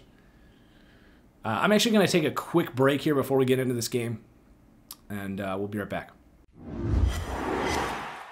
All right, so we have 5 games left, and then we'll do the mailbag, and we'll be out of here. Denver at the LA Chargers. Kind of just kicking the can down the road at this point with Denver. I trust Fangio with this defense. Von Miller coming back. I think there'll be a good defense next year. It's just, again, it's kind of all about Drew Lock. They're not going to be picking high enough to get one of these high-end quarterbacks. Maybe they can lure Matt Ryan or Matthew Stafford or whatever. Matt Ryan's a name we haven't even mentioned yet with all these quarterback teams. And I don't think Matt Ryan in an outdoor team would be a great fit here anyway. But it's just kind of like, I feel like we're heading towards run it back, see if Locke has a magical offseason and does the Josh Allen thing, shows tremendous growth into year 3, and just see what happens, I guess. But I'm kind of uninspired with Denver. I feel like they're not going to give up on Drew Lock, and we'll see where it goes. I've never been out on Drew Lock. I've just taken the stance that he's not a good quarterback, and that hasn't changed. Traits are there. He could get there. Is it likely? I don't think so. But I guess next year it's just kind of another wait and see thing with Drew Lock. Probably. We'll see what they do, though. And then for the Chargers, kind of inverse. Like, they have their quarterback for sure. Justin Herbert. Rock and roll, ready to go. We got Derwin James coming back, contract year, defense should be locked and loaded. Offense has weapons galore. The offensive line's kind of figured some things out. They got a little bit of work to do. I think they can improve it through the draft. But are we bringing Anthony Lynn back here after he's won now potentially 4 straight to end the year if they beat the Chad Henne Chiefs? I mean, to be fair, if they play like they've played for the last month, they could be a good team. They could be a playoff team next year. But where's the upside with Anthony Lynn? Wouldn't you want Brian Dable to work with Justin Herbert? Joe Brady? The Titans offensive coordinator? Have an elite offense with a great defensive personnel? Like, you could be a Super Bowl team next year if that connection clicks between Herbert and another coach. They're not winning a Super Bowl with Anthony Lynn. They're going to be this old school team that doesn't trust Herbert. Swing for the freaking fences, man. You already did draft in Herbert. He was a boom or bust prospect. He's boomed. You got your guy. Go get a coach. I'm terrified. I like the Chargers. I think a lot of Chargers fans think I don't like the Chargers because I was very critical of Justin Herbert early on, but I genuinely like the Chargers. I root for them. Tom Telesco is a fantastic general manager. He's done it again with Justin Herbert. You got quarterback, you got GM, you need a coach. 3 pillars of the organization. And I'm terrified that the ownership is going to stay loyal to Anthony Lynn for what? 10 wins and a first-round exit in the playoffs next year? To then keep him again because he's good enough? It's been a problem with the Chargers. It's cheap ownership. Go get a coach. Okay, Rams at Seahawks. Low-scoring defensive game. Let's talk about the Seahawks first. So say what you want about let Russ cook and how fun it is to see Russ use his tools and go deep with Metcalf and Lockett and Moore. Say what you want about that. This is Seattle's comfort zone. Is ball control offense that does allow Russ to push the ball downfield off of play action and all of that. It's just not at the same rate. But for both Pete Carroll and Russell Wilson, this team's comfort zone is run the ball, help the defense by controlling the ball, and take calculated shots in the passing game, not consistent balls to the wall shots, because this crumbled under Russ. It really did. I love Russell Wilson. I think you would now say he's the 3rd best quarterback in the NFL. But the gap between Deshaun Watson and Russell Wilson from 4 to 3 is much closer than, at this point in time, the gap between Russell Wilson and Aaron Rodgers. Or Patrick Mahomes. You can make a case for Rodgers as QB1 right now. Mahomes has had a lot of big mistakes this year. But regardless, Russ crumbled under this high-volume offense. Granted, he doesn't have a great offensive line. It's not a system that is designed around West Coast concepts, creating easy passes in the passing game like Rodgers and Mahomes have. So it's not like Russ is getting a lot of help with the scheme, but it's also not his comfort zone. Like, Russ has proved now that he's not an elite processor. He's not going to be a surgeon in the passing game. Like, if you want to throw the ball 40 times a game, that's great. You can do that, but you can't throw the ball 40 times a game and every one of those passes is chucking it 20 yards down the field and running around trying to make stuff happen. Like, it's got to be by design that you're throwing the ball 40 times a game. That's not the way Let Russ Cook was. It worked out early on against some pretty bad defenses. Atlanta, Dallas. But you go against the Rams, starts to fall apart. The Bills, who have an opportunistic defense. It's just not how this team is designed to work. Now, I do think if things were different here and they had a coach front office structure where they did put an offensive line in front of Russ and they did have an offensive coordinator that was more comfortable with West Coast concepts. And I think that is more about what Pete Carroll wants to do with power run game and getting back to the Marshawn Lynch days with Chris Carson and help his defense by controlling the clock. That's the way Pete Carroll views winning football. So you can make a very strong argument that this is not the best case scenario for the Seahawks, is this version of the team. But I think it's inarguable at this point that this is their comfort zone, if that makes sense.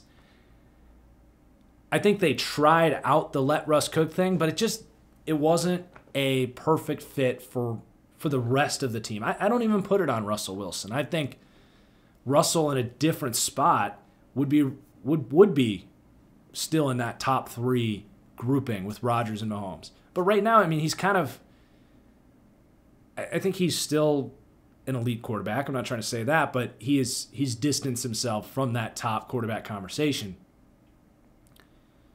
So I think you get the point of what I'm saying here is that they're heading into the playoffs confident in who they are as a team. They are going to keep the score down. They're going to let Russ make big plays when they need it.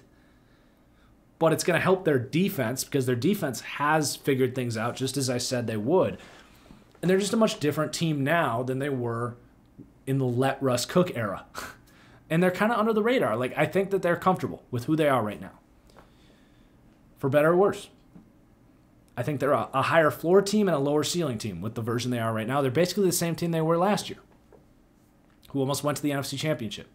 Okay, Philly at Dallas. Let's talk about Hurts and Wentz. So I tweeted after they hit Deshaun Jackson, who's playing football again, by the way. Who knew? So Jalen Hurts drops a dime to Deshaun. Did I say Watson? Deshaun Jackson. Drops a dime. 82-yard touchdown. Deshaun Jackson now the NFL record holder for, was it 60-plus yard touchdowns? Basically, long-ass touchdown receptions. He's the NFL record holder, which is no surprise. His highlight reel is like, it's all the same. It's all him catching the ball on a post and outrunning the defense, and then ridiculous celebrations as he's 20 yards away from anyone else. That's Deshaun Jackson's career. But after that play, they were up 17-7 or 17-3 or something, and I had a acceptance tweet of, like, I was wrong about Jalen Hurts. And to a degree, I was definitely wrong about Jalen Hurts. I had him as a day 3 quarterback, my 10th quarterback in the class. Everything he did at Oklahoma was out of rhythm, and I didn't really believe in the accuracy. I didn't like him as a quarterback at Alabama, and I don't think anyone really did, but I was dismissing the development he showed at Oklahoma, the work ethic that he has, the continual development. He's a guy, he's like the opposite of Haskins. Like, very, very little structure to his game. Haskins has a lot of structure as a quarterback, at least he did coming out of Ohio State, but great athletic traits. Haskins does not. And the work ethic is night and day compared to Dwayne Haskins. Like, Hurts is a pro and works very, very diligently at his game. His throwing mechanics have been overhauled since his days at Alabama. He is a completely different player, and I give him so much credit for that. So I had this acceptance speech of like, okay, he's a thing now. Hurts is like a starting quarterback, basically, is kind of in a lot of ways what I was saying. Like, he's a good player. And then he shuts down, and the Cowboys take him away, and they don't score the rest of the game. And it wasn't all Hurts' fault, but he just wasn't sharp. He wasn't making good decisions in the passing game, and it just wasn't there. And I'm not selling my Hurts stock that I tried to buy with that tweet or anything, but I think what this game did, and we'll see what the Sunday night game holds, what this game did, I think, was almost guarantee that we get this quarterback battle heading into next year, that Wentz is not traded. The idea, like, everyone wants Carson Wentz, especially like Colts fans. Washington wants him. Washington, you're not getting Carson Wentz. Philadelphia is not paying Carson Wentz to play interdivision. It's just not going to happen. But I lost my train of thought. But, you know, Wentz is going to be back here next year because the cap hits too much. His value, that's what I was going to say. His value is, what are you going to get for him? 4th round pick for how he played this year?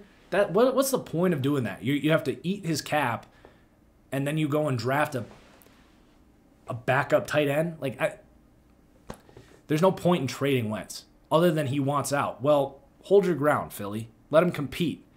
Say, you know what, Wentz, how about instead of complaining or having your agent complain for you, whatever the case is, you have a equal opportunity to take this job from Hurts, and you give that opportunity to Hurts as well. And you just let these guys go off. Both these guys have really nice potential. So I'm basically saying I'm not giving up on either of these quarterbacks. I think they both have a lot of potential. And the problem to me is still Doug Peterson. I don't think either of these guys work out if Doug Peterson is the coach again next year. But they won't do it. They won't fire him. So these guys are against the curve already. But that's kind of what I'm expecting here from Philadelphia. I wasn't exactly sure how this was going to play out about a week ago, maybe 2 weeks ago, but I do feel like we're heading towards a Hurts versus Wentz quarterback battle in the fall, despite what Carson Wentz is saying about, I want out if I'm not the starter. Like, boo-hoo, Carson Wentz. Show up and play. Jalen Hurts would. And then for Dallas, wow.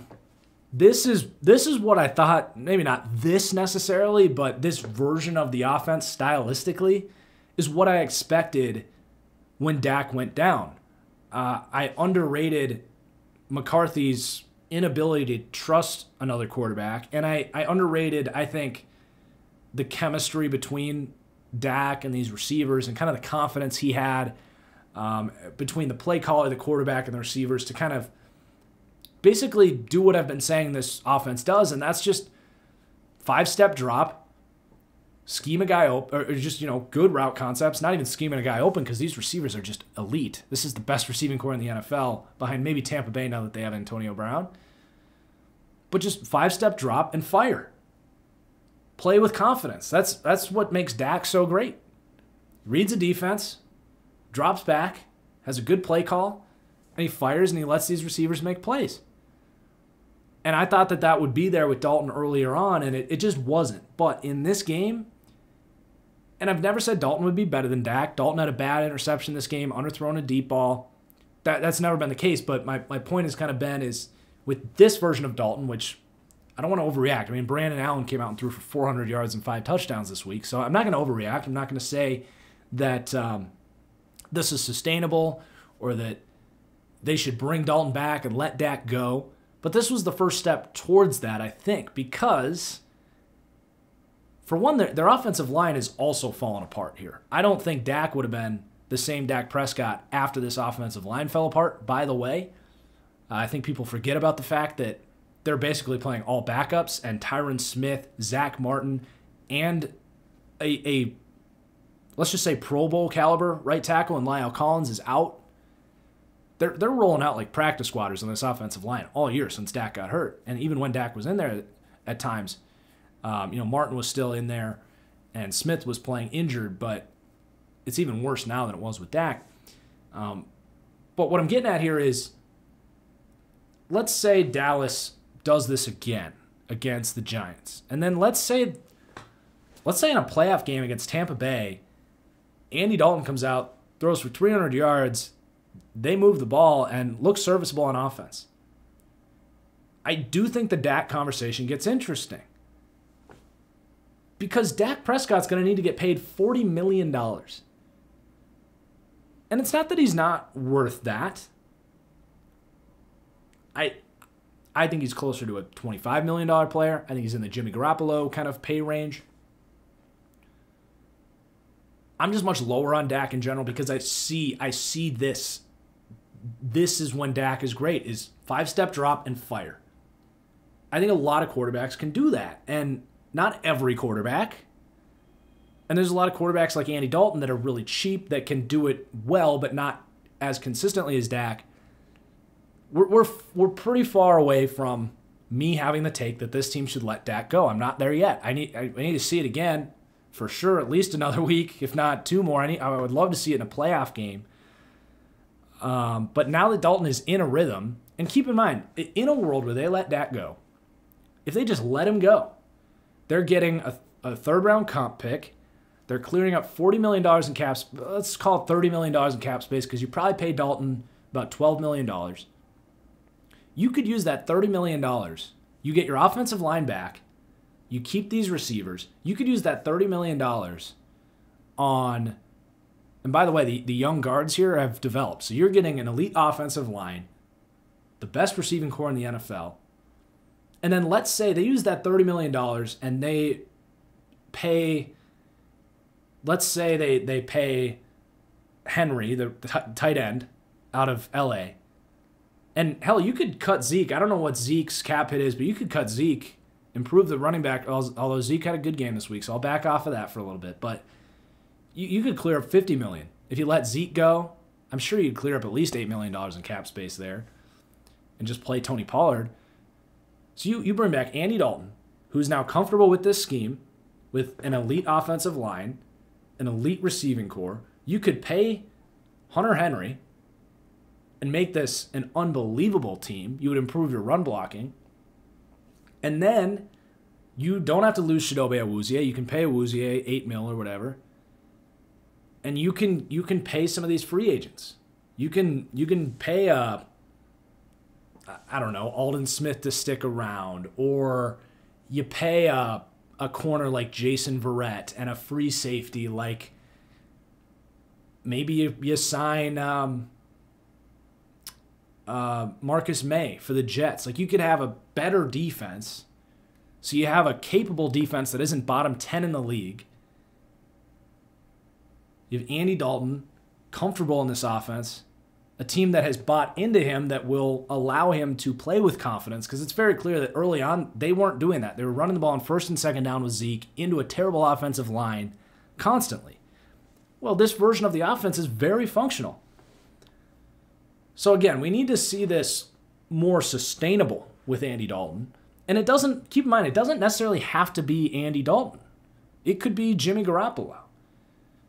It could be maybe you trade a pick for Matt Ryan and he's actually cheap because Atlanta's paying him to play for you. There's other options here. It doesn't have to be Dak Prescott. It doesn't have to be Andy Dalton. The point is, I think a lot of quarterbacks can do what Dak does, at least at a 90 percentile. And then if everything around you gets better because you let Dak go, because he wants the bag, and he's going to get the bag, whether it's Dallas or Washington or whoever wants him. I don't know. I just think it's something to entertain is all I'm saying. Because the second you lock Dak up for a 4-year, $160 million contract, this team's going to fall apart. It just is. And I don't trust Mike McCarthy and the staff here to do what the Rams have done with Jared Goff and elevate a bunch of other dudes. I think you got to pay up for that. You got to pay up for that talent around him that Dak needs to win a Super Bowl. So we'll see how that all plays out. I think this was the first time that since Dak got hurt where it had the feeling of like, okay, maybe it's something they should think about, is just letting Dak go. Or do a tag and trade. You could do a tag and trade as well and get a first-round pick for him. That's another potential thing that they could work out. Okay, Tennessee at Green Bay. So for Tennessee, this was exactly what I've been saying about them. It's something I've said about the Rams.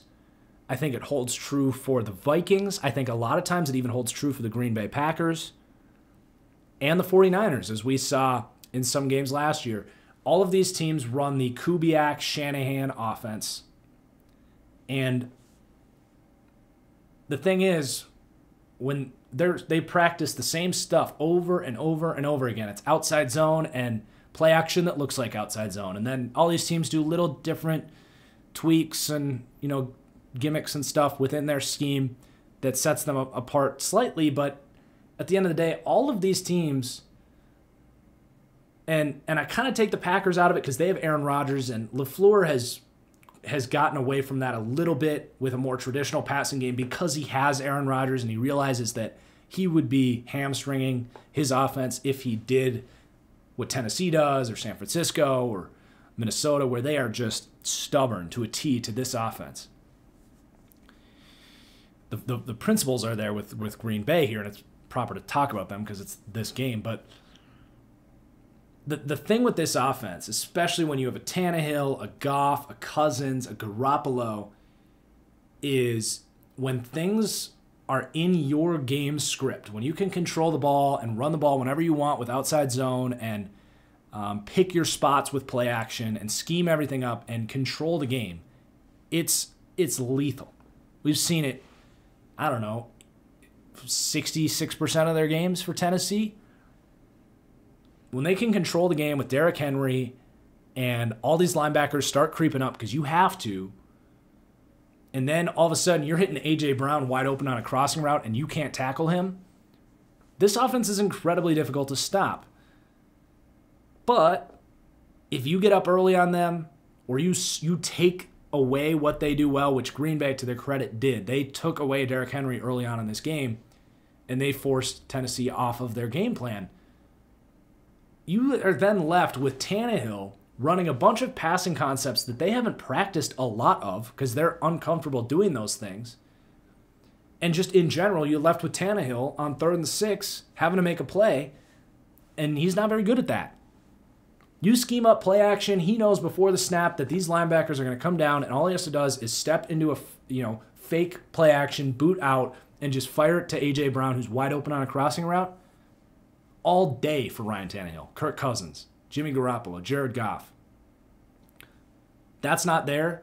You gotta run curl flats on 3rd and 6 and make the right read, and if that read isn't there, you have to come over here and figure out what's going over there, or you have to sense pressure and manipulate the pocket and extend plays and do real quarterback stuff. Tannehill's not going to do that for you. So Tennessee is a very one-dimensional team, and when I say that about the Titans, the fans freak out because it's like, oh, we're one-dimensional offense? We're a top 5 offense in the league. Yeah, you are. But there's also games like this. There's games like your first Colts game where you got forced off of your script, and there's no counterpunch there. So that's the Titans. If they are allowed, we talked about this, how they could beat the Chiefs. If the Chiefs came out flat and they got up 14-0, and this is what the Titans did to the Ravens last year in the playoffs. They got up early and they were able to do their thing. They played the Patriots last year. The Patriots couldn't get a big enough lead to force the Titans off of their game plan, and they were able to just keep handing it off to Derrick Henry time and time again. Outside zone, occasional play action to keep you honest a little bit. Get some chunk plays. A damn good team. Could absolutely win 2 or 3 straight games if a couple things go their way early in games. But they can just as easily, and Cleveland was another one, that they made them very uncomfortable by getting out early. It's all about how Tennessee starts. It really is. And the defense is not good. I don't talk as much about defense for good reason. It's just unstable, and it's unstable and often unpredictable and often about effort. And I actually think Vrabel in the playoffs could get this defense to play a little better. But the defense is a problem. It's not a good defense. They don't rush the passer. They are disjointed in the secondary. They've had injuries. They just aren't that talented. Kevin Byard has been a little harder to find this year. But, yeah, you know, I feel very good about what Tennessee is. They're exactly what I've been selling for months now as this boom or bust team. And then Green Bay, I want to issue an apology here to Packers general manager Brian Gutekunst. I've been remarkably critical of this team. I mocked their draft, not in a mock draft sense, in a mock the actual draft sense. Like, I thought they butchered this draft. I've constantly questioned why they haven't added a receiver, and that's the one thing where I'm like, how is Equanimeous St. Brown and Allen Lazard still this team's second best receiving options? It's just pretty crazy. But luckily, I think Devontae Adams has had the development he's had to become arguably the best receiver in the NFL, to the point where if you don't double him, you're screwed. And if you do, it opens up things for everyone else. That's very fortunate for Gutekunst, I think, is the one thing I would say. Get a receiver this offseason so you're not so dependent on Devontae Adams. If you watch that Panthers game, there's like 4 plays the entire day that they didn't double Devontae Adams, and the Packers offense struggled. So I would still be very worried about that for the Packers. But Gutekunst he's been good. He's been much better than Ted Thompson. Ironically, Ted Thompson was really good at finding receivers, and Ted Thompson drafted Devontae Adams, but couldn't do anything else right, other than maybe offensive line, where that's just been kind of perpetually good in Green Bay. But, you know, he drafted Rashawn Gary, which looks like that pick's going to work out, because last year it looked kind of silly because Gary was maybe a little more raw. He had to change his body to play in the scheme. And Preston Smith was so good last year. And they paid Preston Smith and Zadarius Smith. And this is the first time that they actually paid up in free agency. Adrian Amos has been solid. So that whole plan looks good. They had the Smith brothers last year. It was awesome. It got them to the NFC Championship. And this year it's been much more Rashawn Gary and fading away Preston Smith. And I think it's pretty likely that Smith gets cut or traded to clear up cap space. So that's worked out. The Darnell Savage pick, he's looking like a superstar safety, like an Earl Thomas type of playmaker. The last 4 weeks, I'm trying to think if there's been a better safety in football over in the month of December. Maybe I'm forgetting someone, but I mean, he's been incredible. The athletic traits are matching film and anticipation as a playmaker, and they're using him in different ways. They're blitzing him, and teams don't know how to handle his speed, and he's manning up tight ends and slot receivers and making plays in the flats. Like, he's just all over the field. So the 2 first-round picks last year, he drafted Jair Alexander. He traded down, got a first-round pick. So, you know, he turned the 13th pick that could have been Derwin James, but that was questionable at the time of, like, why did you not take Derwin James? Well, he turned it into Jair Alexander and Darnell Savage. You can't argue with that. The best corner in the NFL and a safety that looks like he could be an elite free safety, or just a do-it-all safety, like an Eddie Jackson type of playmaker there. Rashawn Gary looks like a future star. Elton Jenkins from that same draft class last year has been one of the better guards in football. He's a future star. He could be this team's long-term center because I don't think they're going to be able to afford Corey Linsley with the years he's having. And then you look at this year's draft, I gave the Jordan Love pick an A+. I was all in on the Jordan Love pick. It made sense. You lock up a quarterback that you can develop for 3+ years, and then you hand the keys over to him, and you get another 15 years of elite quarterback playing Green Bay. That was fine with me. I love Jordan Love. I love that pick. But it was what they did after. Because I thought receiver was so glaring of a need that they just weren't going to be able to have a good offense with just Davante Adams. And Gutekunst, I still think that they would be making a mistake to put all of their stock in the guys they have on their roster and Davante Adams to carry this thing. But in this season, with Rodgers playing like an MVP, with Davante Adams going from a top 8 receiver to top 2, you can't really argue with the results. They have the number 1 offense in the NFL. Now, I don't know how sustainable it is with how they're constructed, and I really hope that he tries to get a receiver this year. But I'm going to back off of Gutekunst. I think I made some very critical points, and some things have worked out for him, but he's clearly a very capable general manager. And A.J. Dillon went off in this game. It was another pick where, like, I liked the pick. I pictured him in this game. Cold weather, 250-pound running back. I said he could become Derrick Henry, and I would still not give that pick a good grade because I thought they needed a receiver that bad. I think Aaron Rodgers has been the ultimate, I guess, Band-Aid for that problem. And maybe Gutekunst was just right, that the quarterback play was so good that they didn't need another receiver. Lazard was fine. Who knows what Funchess would have been in this scheme. And, yeah, he's been a very good general manager. And I'm going to back off. I'm not going to make fun of the Packers for having a, terribly run front office, at least right now. I still think over the last decade has been a joke. Like the last 4 or 5 years of the Ted Thompson era was a joke, the way that they ran this team into the ground. But Gutekunst is building this thing back up, and is to the point where I do think that this is going to be sustainable after Aaron Rodgers, because Gutekunst is young, LaFleur is young, and I do think that they have a good cultural coach-GM relationship. So I'm going to issue an apology to Brian Gutekunst for doing a good job with this Packers team. Okay, Buffalo Bills at New England. The Bills are ready for the playoffs. They are hitting full stride. They have another tough game against the Dolphins this week. Excited to see what they can do there. It's just time to execute. It's time to be this team in the playoffs. It's time to, anytime you have a kind of breakout team, it's like the Ravens last year. It's like, all right, they're good. They're great. They're top 3 in my power rankings. I'm ready for them. Josh Allen has had warts in his past. He hasn't shown those warts now for a while. And playoff football is just different. They gotta reach a new level to be a Super Bowl contender. And I didn't think they would get here, but they are. And I love that they are working out Kenny Stills, because John Brown is a nice deep threat for them. And he's been injured, and I don't know what his status is going to be for the playoffs, but Kenny Stills can be a insurance plan for John Brown, and that's just what smart teams do. This front office is just spectacular. And then for New England, what do you do here?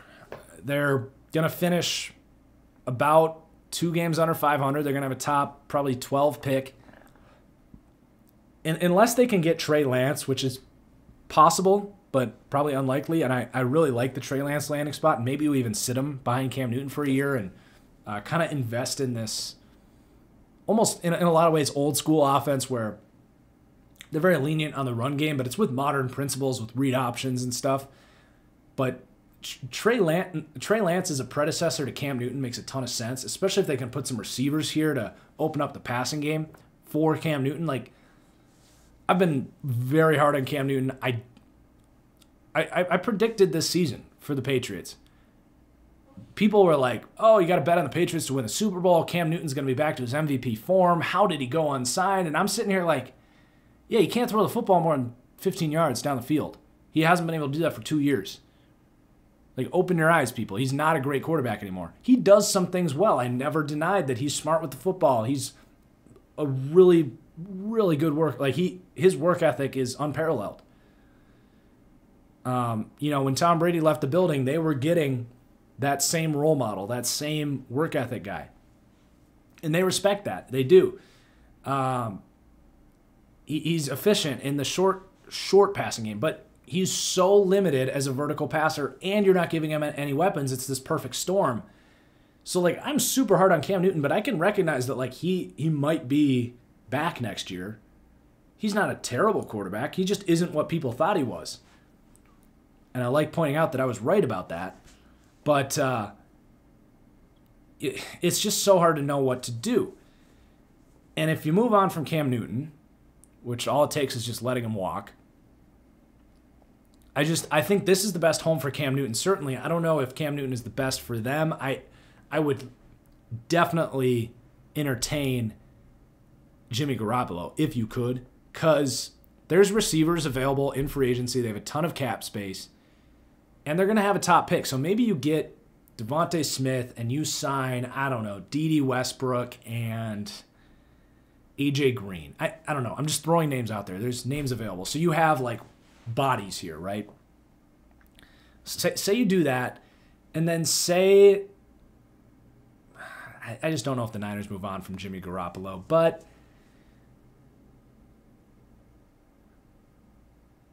maybe Mac Jones or Kyle Trask in the second round, or maybe it is Jimmy Garoppolo, maybe it's Andy Dalton or Jacoby Brissett maybe would be someone with more arm talent that's a good option for them. But regardless, it's not ideal, right? You're not getting an elite quarterback here. Unless you can land Trey Lance to learn behind Cam Newton. Them and the Bears are in a really tough spot. Gardner Minshew is another name that this team could trade for. But Minshew needs playmakers. Minshew needs guys to get open. Cam can at least run if guys don't get open. And it's not like Minshew's going to be opening up the vertical passing game all that much. All right, so there is the game recaps. We're going to open up the Patreon mailbag now.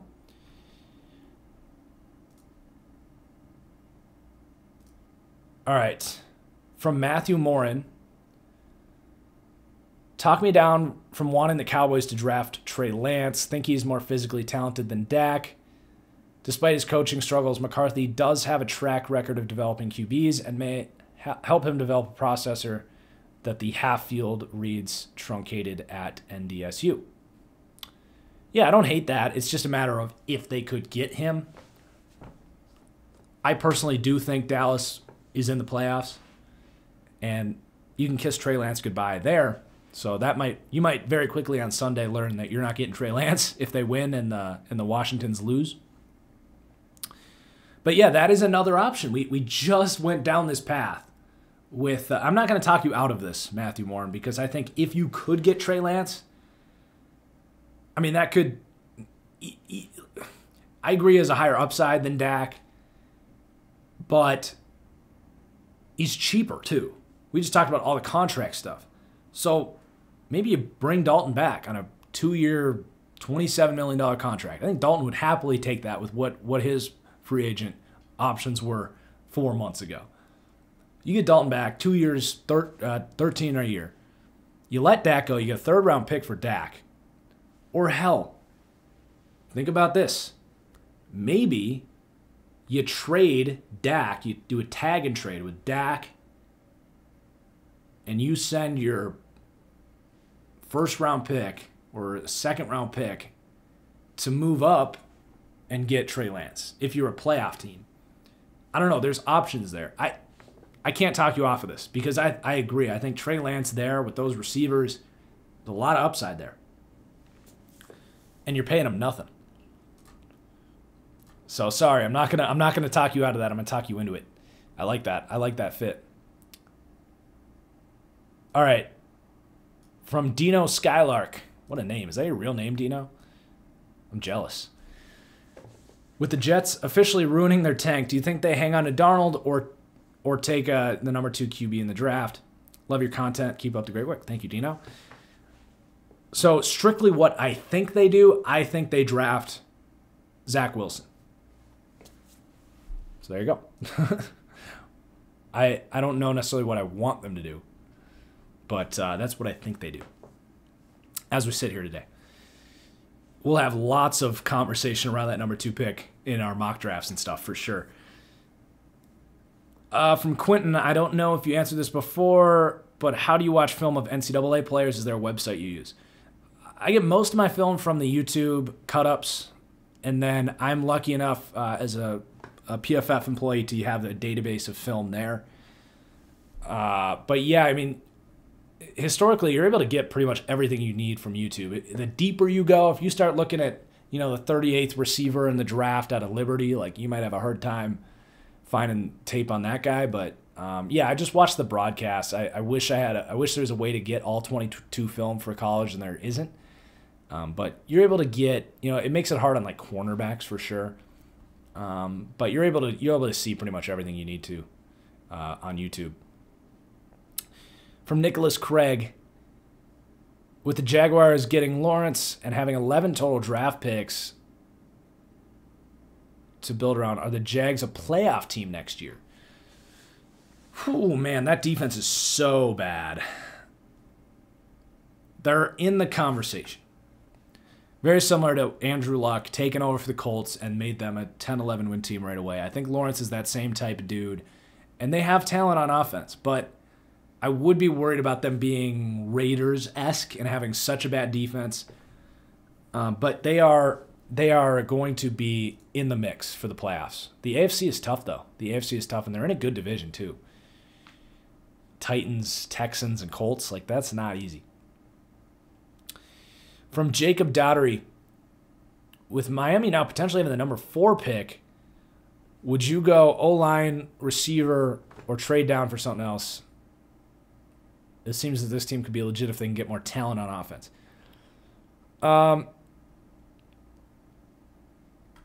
They're going to be interested. I don't think that they take another quarterback. I think that they stand by Tua. It's something to think about, though. But I think at that 4 pick, you take either Jamar Chase or Penei Sewell, whoever's there, because at least one other quarterback's going to go. If both of them are sitting there, you have a first-round pick later. Ah, man. That's tough. I don't know my evaluations on those guys yet. I'm not ready to answer that question. Either of them would help tremendously. And then you go, if you take receiver there, you take O-line later. You take O-line there, you go receiver later. Hude Steven asks, am I an idiot for believing in the Bengals again? No, absolutely not. Joe Burrow's your quarterback. Absolutely not. They're going to be in the playoff mix next year. From Possibly Joe, after this year has ended, how do you feel about the Ravens offseason after loving it the year before? Well, they had so many injuries, dude. Like, they had a lot of injuries. Hindsight, they probably could have done a better job getting another receiver. Duvernay hasn't quite been that impact, but that's because they're playing Willie Snead. They're kind of redundant. So that was probably never going to be a day one impact. I thought they would be a little more creative with Duvernay as far as finding creative ways to get the ball in his hands. They haven't really done that. Queen and Harrison haven't been the impact at linebacker I thought they would, but I still like those picks long term. It's an impossible year for rookie defenders, and it's already tough for young linebackers in this league. And J.K. Dobbins I still think was a good pick in the second. So I still like their offseason. It hasn't maybe worked out as well as you would hope. I think the offensive line falling apart was big for that team. It was underrated how good that offensive line was last year. All right, from Jacob Anthony. How scary is the Packers offense with Rodgers, Adams playing out of their mind, supporting cast of Jones, Jamal Williams, and even A.J. Dillon now? I think Jamal Williams is an afterthought at this point. If they're giving Jamal Williams carries over A.J. Dillon, I think that's a critical mistake for them.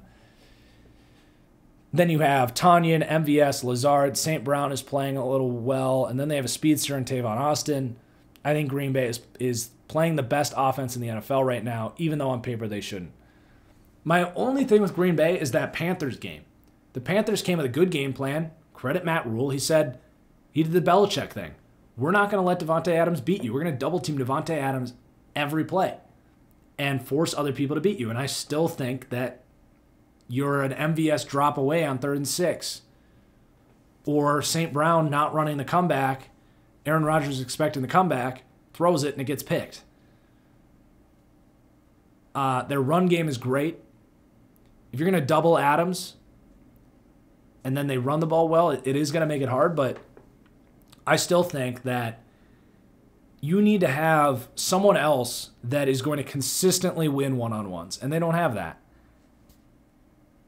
So it's looking great, but we'll see what playoff teams do to them. Because the other guys are nice pieces. They're serviceable. It's better than anything they've had after they've developed, but I still don't fully believe. But they're playing great. They're playing great. They're probably favorites in the NFC. From Spencer, what are your top 3 worst to first teams for 2021? All right, Bengals, Chargers. Granted, the Chargers aren't worst, but there's only so many options here. You get the point. Bengals, Chargers, and Texans. From Geometric Heat, what's up, dude? He's a Twitch favorite. With Jacksonville locking up the number 1 seed and pick, I'm assuming you meant, and Trevor Lawrence, is it not the most appealing head coach opening we've seen in a long time? They have a young roster, most cap space, ton of draft picks. Yeah, dude. I mean, yeah. Yes. The only downside of it is like team prestige. You know, it kind of depends on what a coach was looking for. I think the Dallas Cowboys job was very appealing last year. The Packers job was very appealing. Like, you get to be the head coach of the Green Bay Packers, head coach of the Dallas Cowboys. Like, those jobs only come around once every 10, 20 years. So those come to mind. But like, just speaking of like the state of the roster and runway and potential, yeah, it's pretty unparalleled. From Jack Brown, one of the narratives of the last offseason was there are more QBs available than team needs, but now it seems it has reversed as long list of teams are considering new QBs. Do you think the narrative too many QBs is officially over? Also, with A.J. Dillon breaking out on Sunday, how will the Packers running back rotation change with Williams returning to the lineup? Well, I just answered that. They got to play A.J. Dillon. You spent a second-round pick on him. He brings something that Williams doesn't. Like, he has a fear factor about him, A.J. Dillon. Like, you have to, that's the kind of running back that if he has good blocking in front of him, you have to load the box, because if you create a one-on-one with A.J. Dillon and a safety, there's a good chance A.J. Dillon is going to run over him for 6 or 7 yards or throw him to the side, and then all of a sudden he's a home run threat. So, like, he's just a different fear factor. I think the Packers are smart enough to use A.J. Dillon at this point, but that'd be just moronic to go to Jamal Williams, who's a good player, but that'd be like, this is dramatic, but that'd be like if the Steelers had, they stumbled into Derrick Henry, but they just went back to James Conner because they were loyal to him. It'd just be stupid to do that, right? And then for the narrative on too many quarterbacks, the market has totally changed. And there's lots of teams looking for quarterbacks. There's a lot of teams that had a guy that they maybe liked. Like last year, the Jags, Minshew, Broncos, Locke. Jimmy Garoppolo's stock is down. Drew Brees is a year older. Big Ben is a year older. The Patriots never found a quarterback. Like, yeah, there's a lot more openings. It's just the way the league works. Like, the league just changes very quickly. But yeah, much more of a market for quarterbacks this year than last year for sure. Because you had like Mariota and Jameis last year didn't get starting jobs. I don't know if Mariota signed a 2-year contract for some reason, but I think Jameis is probably back as a starter next year. Or at least a week 1 starter. Okay, from Chris Hain, Okay, this is a little disjointed. I know it's early for draft talk, but bear with me here. As of today, my Dolphins hold the number 3 pick, which gives them a ton of options. 1, take Wilson if available, or Fields, ? 2, best player available, Sewell, Parsons, edge, wide receiver. 3, trade down for more picks. What do I think they should do? If they have the number 3 pick, I would trade down. Trade down to 5 or 6, and then you're still getting a tackle, a receiver, because someone will want that pick for a quarterback. Number 4 pick, we talked about that earlier. I think that's where you just take the best player available. And then number 2, is Byron Jones the worst free agent signing this year? No, he hasn't been great, but I wouldn't say it was a bad signing. He hasn't been like an elite top paid corner, but no, I don't think so. I don't think he's been bad enough to say that. He's been fine. Justin Oaks. Okay, a lot of Trevor Lawrence stuff here. With Trevor Lawrence being as good as he will be, there is huge discussion of tanking. I'm trying to follow this. Jets fans were upset when the Jets won their first game, but I think it's easy to forget that their players do not want to lose, and neither do the coaches. Why do we continue to think the players want to tank? Players are competitive. No coach wants 0-16 on their record. So the question is kind of at the end here.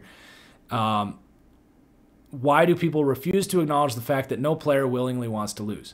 I don't think that people refuse to acknowledge that fact. I think everyone understands that the players and the coaches want to win, but it's a disconnect with what the fans and the front office wants. Like, I think everyone understands that the players want to win, absolutely. No one's going to come out and purposefully lose. It's all about, does the front office put their team in a position to fail? Or in the Jaguars' case, do they play Mike Glennon because they know Gardner Minshew is too good to get them the number 1 pick? The Jags tanked the right way. The Jets tanked the worst way. If the Jets wanted to tank, they should have sat down Mekhi Becton for the year. They should have fired Adam Gase, put a crappy interim head coach in there like the Jags have in the coach. I always forget Doug Marrone, right? Or is that the Bills? I don't know. I always get the freaking. I'm glad this sounds bad. I'm glad the Jags coach is gone because I always forget his freaking name because he's that blah. And now I know Adam Gase stinks too, but I think Adam Gase actually coaches offense and has a little bit of fire to him that I don't think freaking what's his name for the Jags has. All right, from Gus. Is being a mobile QB a must-have trait for QBs coming into the league nowadays, or could there still be a Drew Brees, Peyton Manning that can't move and is still elite? If being mobile is a must-have trait for QBs, oh, that's just it just resent. It was the same question. All right, I'm not gonna say that a pocket passing quarterback can't be great again. I do think it's hard for those quarterbacks to make an impact early on. And the biggest thing that mobility brings to the table is when your team sucks, you can still make plays. Like, look no further than Kyle Allen for the Washington football team compared to Dwayne Haskins. Their pass protection stinks. Receivers aren't getting open. Their best offense was with Kyle Allen because he could run around, he could get out of the pocket, improvise, and that helps you stick early on. So like the Dwayne Haskins, Josh Rosens of the world, there just aren't that many of those guys anymore. We'll see with Trask and Mac Jones. They'll have a chance. But these guys are either day 2 picks where they're already not getting opportunities because they just weren't valued very highly, or they're getting stuck with bad teams and they can't create. So I think a lot of it is just the opportunity for these guys. But, you know, and I've always taken the stance that, like, Tom Brady is overrated, like, because he just can't do the things that Aaron Rodgers does. He can't do the things Patrick Mahomes does. Yeah, he's won Super Bowls. He had Bill Belichick as a head coach. So some of these guys were put on this high pedestal. Guys like Manning and Breeze and Brady. Now, Manning maybe had that little extra gear mentally. I don't know. I'm not going to get into that whole legacy debate at the moment. It was an older age of quarterbacking where those guys had a lot of success in a different age of quarterback, but now the bar has been raised. I don't know if Breeze, if Breeze in 2003 when he got injured, I don't know if Breeze gets a second opportunity in today's game. I think that's fair to say. But yeah, the bar has been raised. There's so much more talent. So when you drafted Dwayne Haskins, you drafted Josh Rosen, it takes years and years to be, I'm talking in circles, I'm sorry, but to become Peyton Manning, Drew Brees, Tom Brady, who are elite quarterbacks in their prime, you have to be the smartest damn guy on the field. You gotta make perfect reads. You gotta read all the defenses correctly. Like, the quarterbacks coming into the league like Haskins and Rosen, as smart as they are, they're not there yet. They need years and years to get to that level. So you have a combination of these guys are getting drafted later. They're thrown behind bad offensive lines with bad receivers if they are good, and they have a harder time to succeed.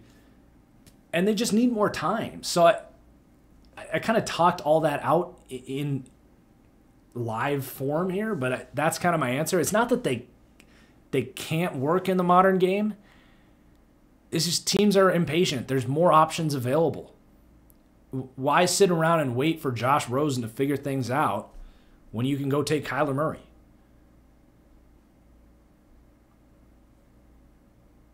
That's an extreme example, but most teams don't have Kyler Murray. Maybe Josh Rosen works out in a different universe where they don't get the #1 pick. Who knows? From Loomer Cooper, in your opinion, what should the football team do at the QB spot this offseason? I would be doing my best to trade for a veteran. Matt Ryan, Stafford, Jimmy Garoppolo, something like that. Maybe sign Dak Prescott.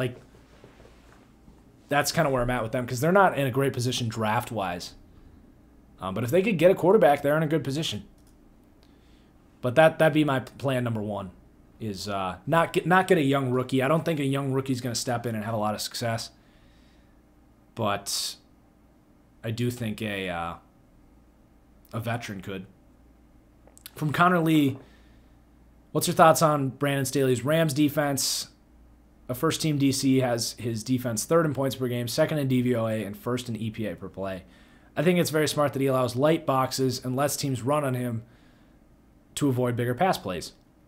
Yeah, totally. I talked about Brandon Staley in the Coaching Carousel podcast. I like him.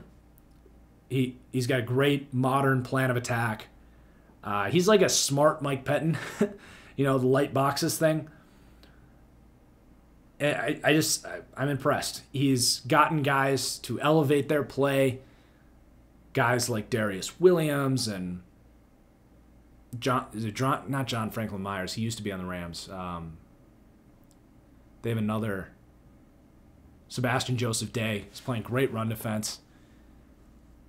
Yeah, you can build off of Aaron Donald. I mean, you're allowed to have a light box when you have Aaron Donald because he opens everything up. But yeah, I'm impressed by Brandon Staley. I don't know if he's ready to be a head coach quite yet, but he's one of the hot defensive minds for sure. And he's a Vic Fangio guy, which I like. All right, that's everything. Thank you guys for the mailbag questions, for watching the show through. It was a fun one. I appreciate you for watching, and we'll be back on YouTube tomorrow. Tomorrow I'm going to have my Falcons episode, my offense off-season for the Falcons rebuild. And then we'll be Friday for Studs and Duds, and then Monday for the playoff prediction show. So thank you for watching. That was the Fully Inflated Football Podcast. We'll see you later. Cheers.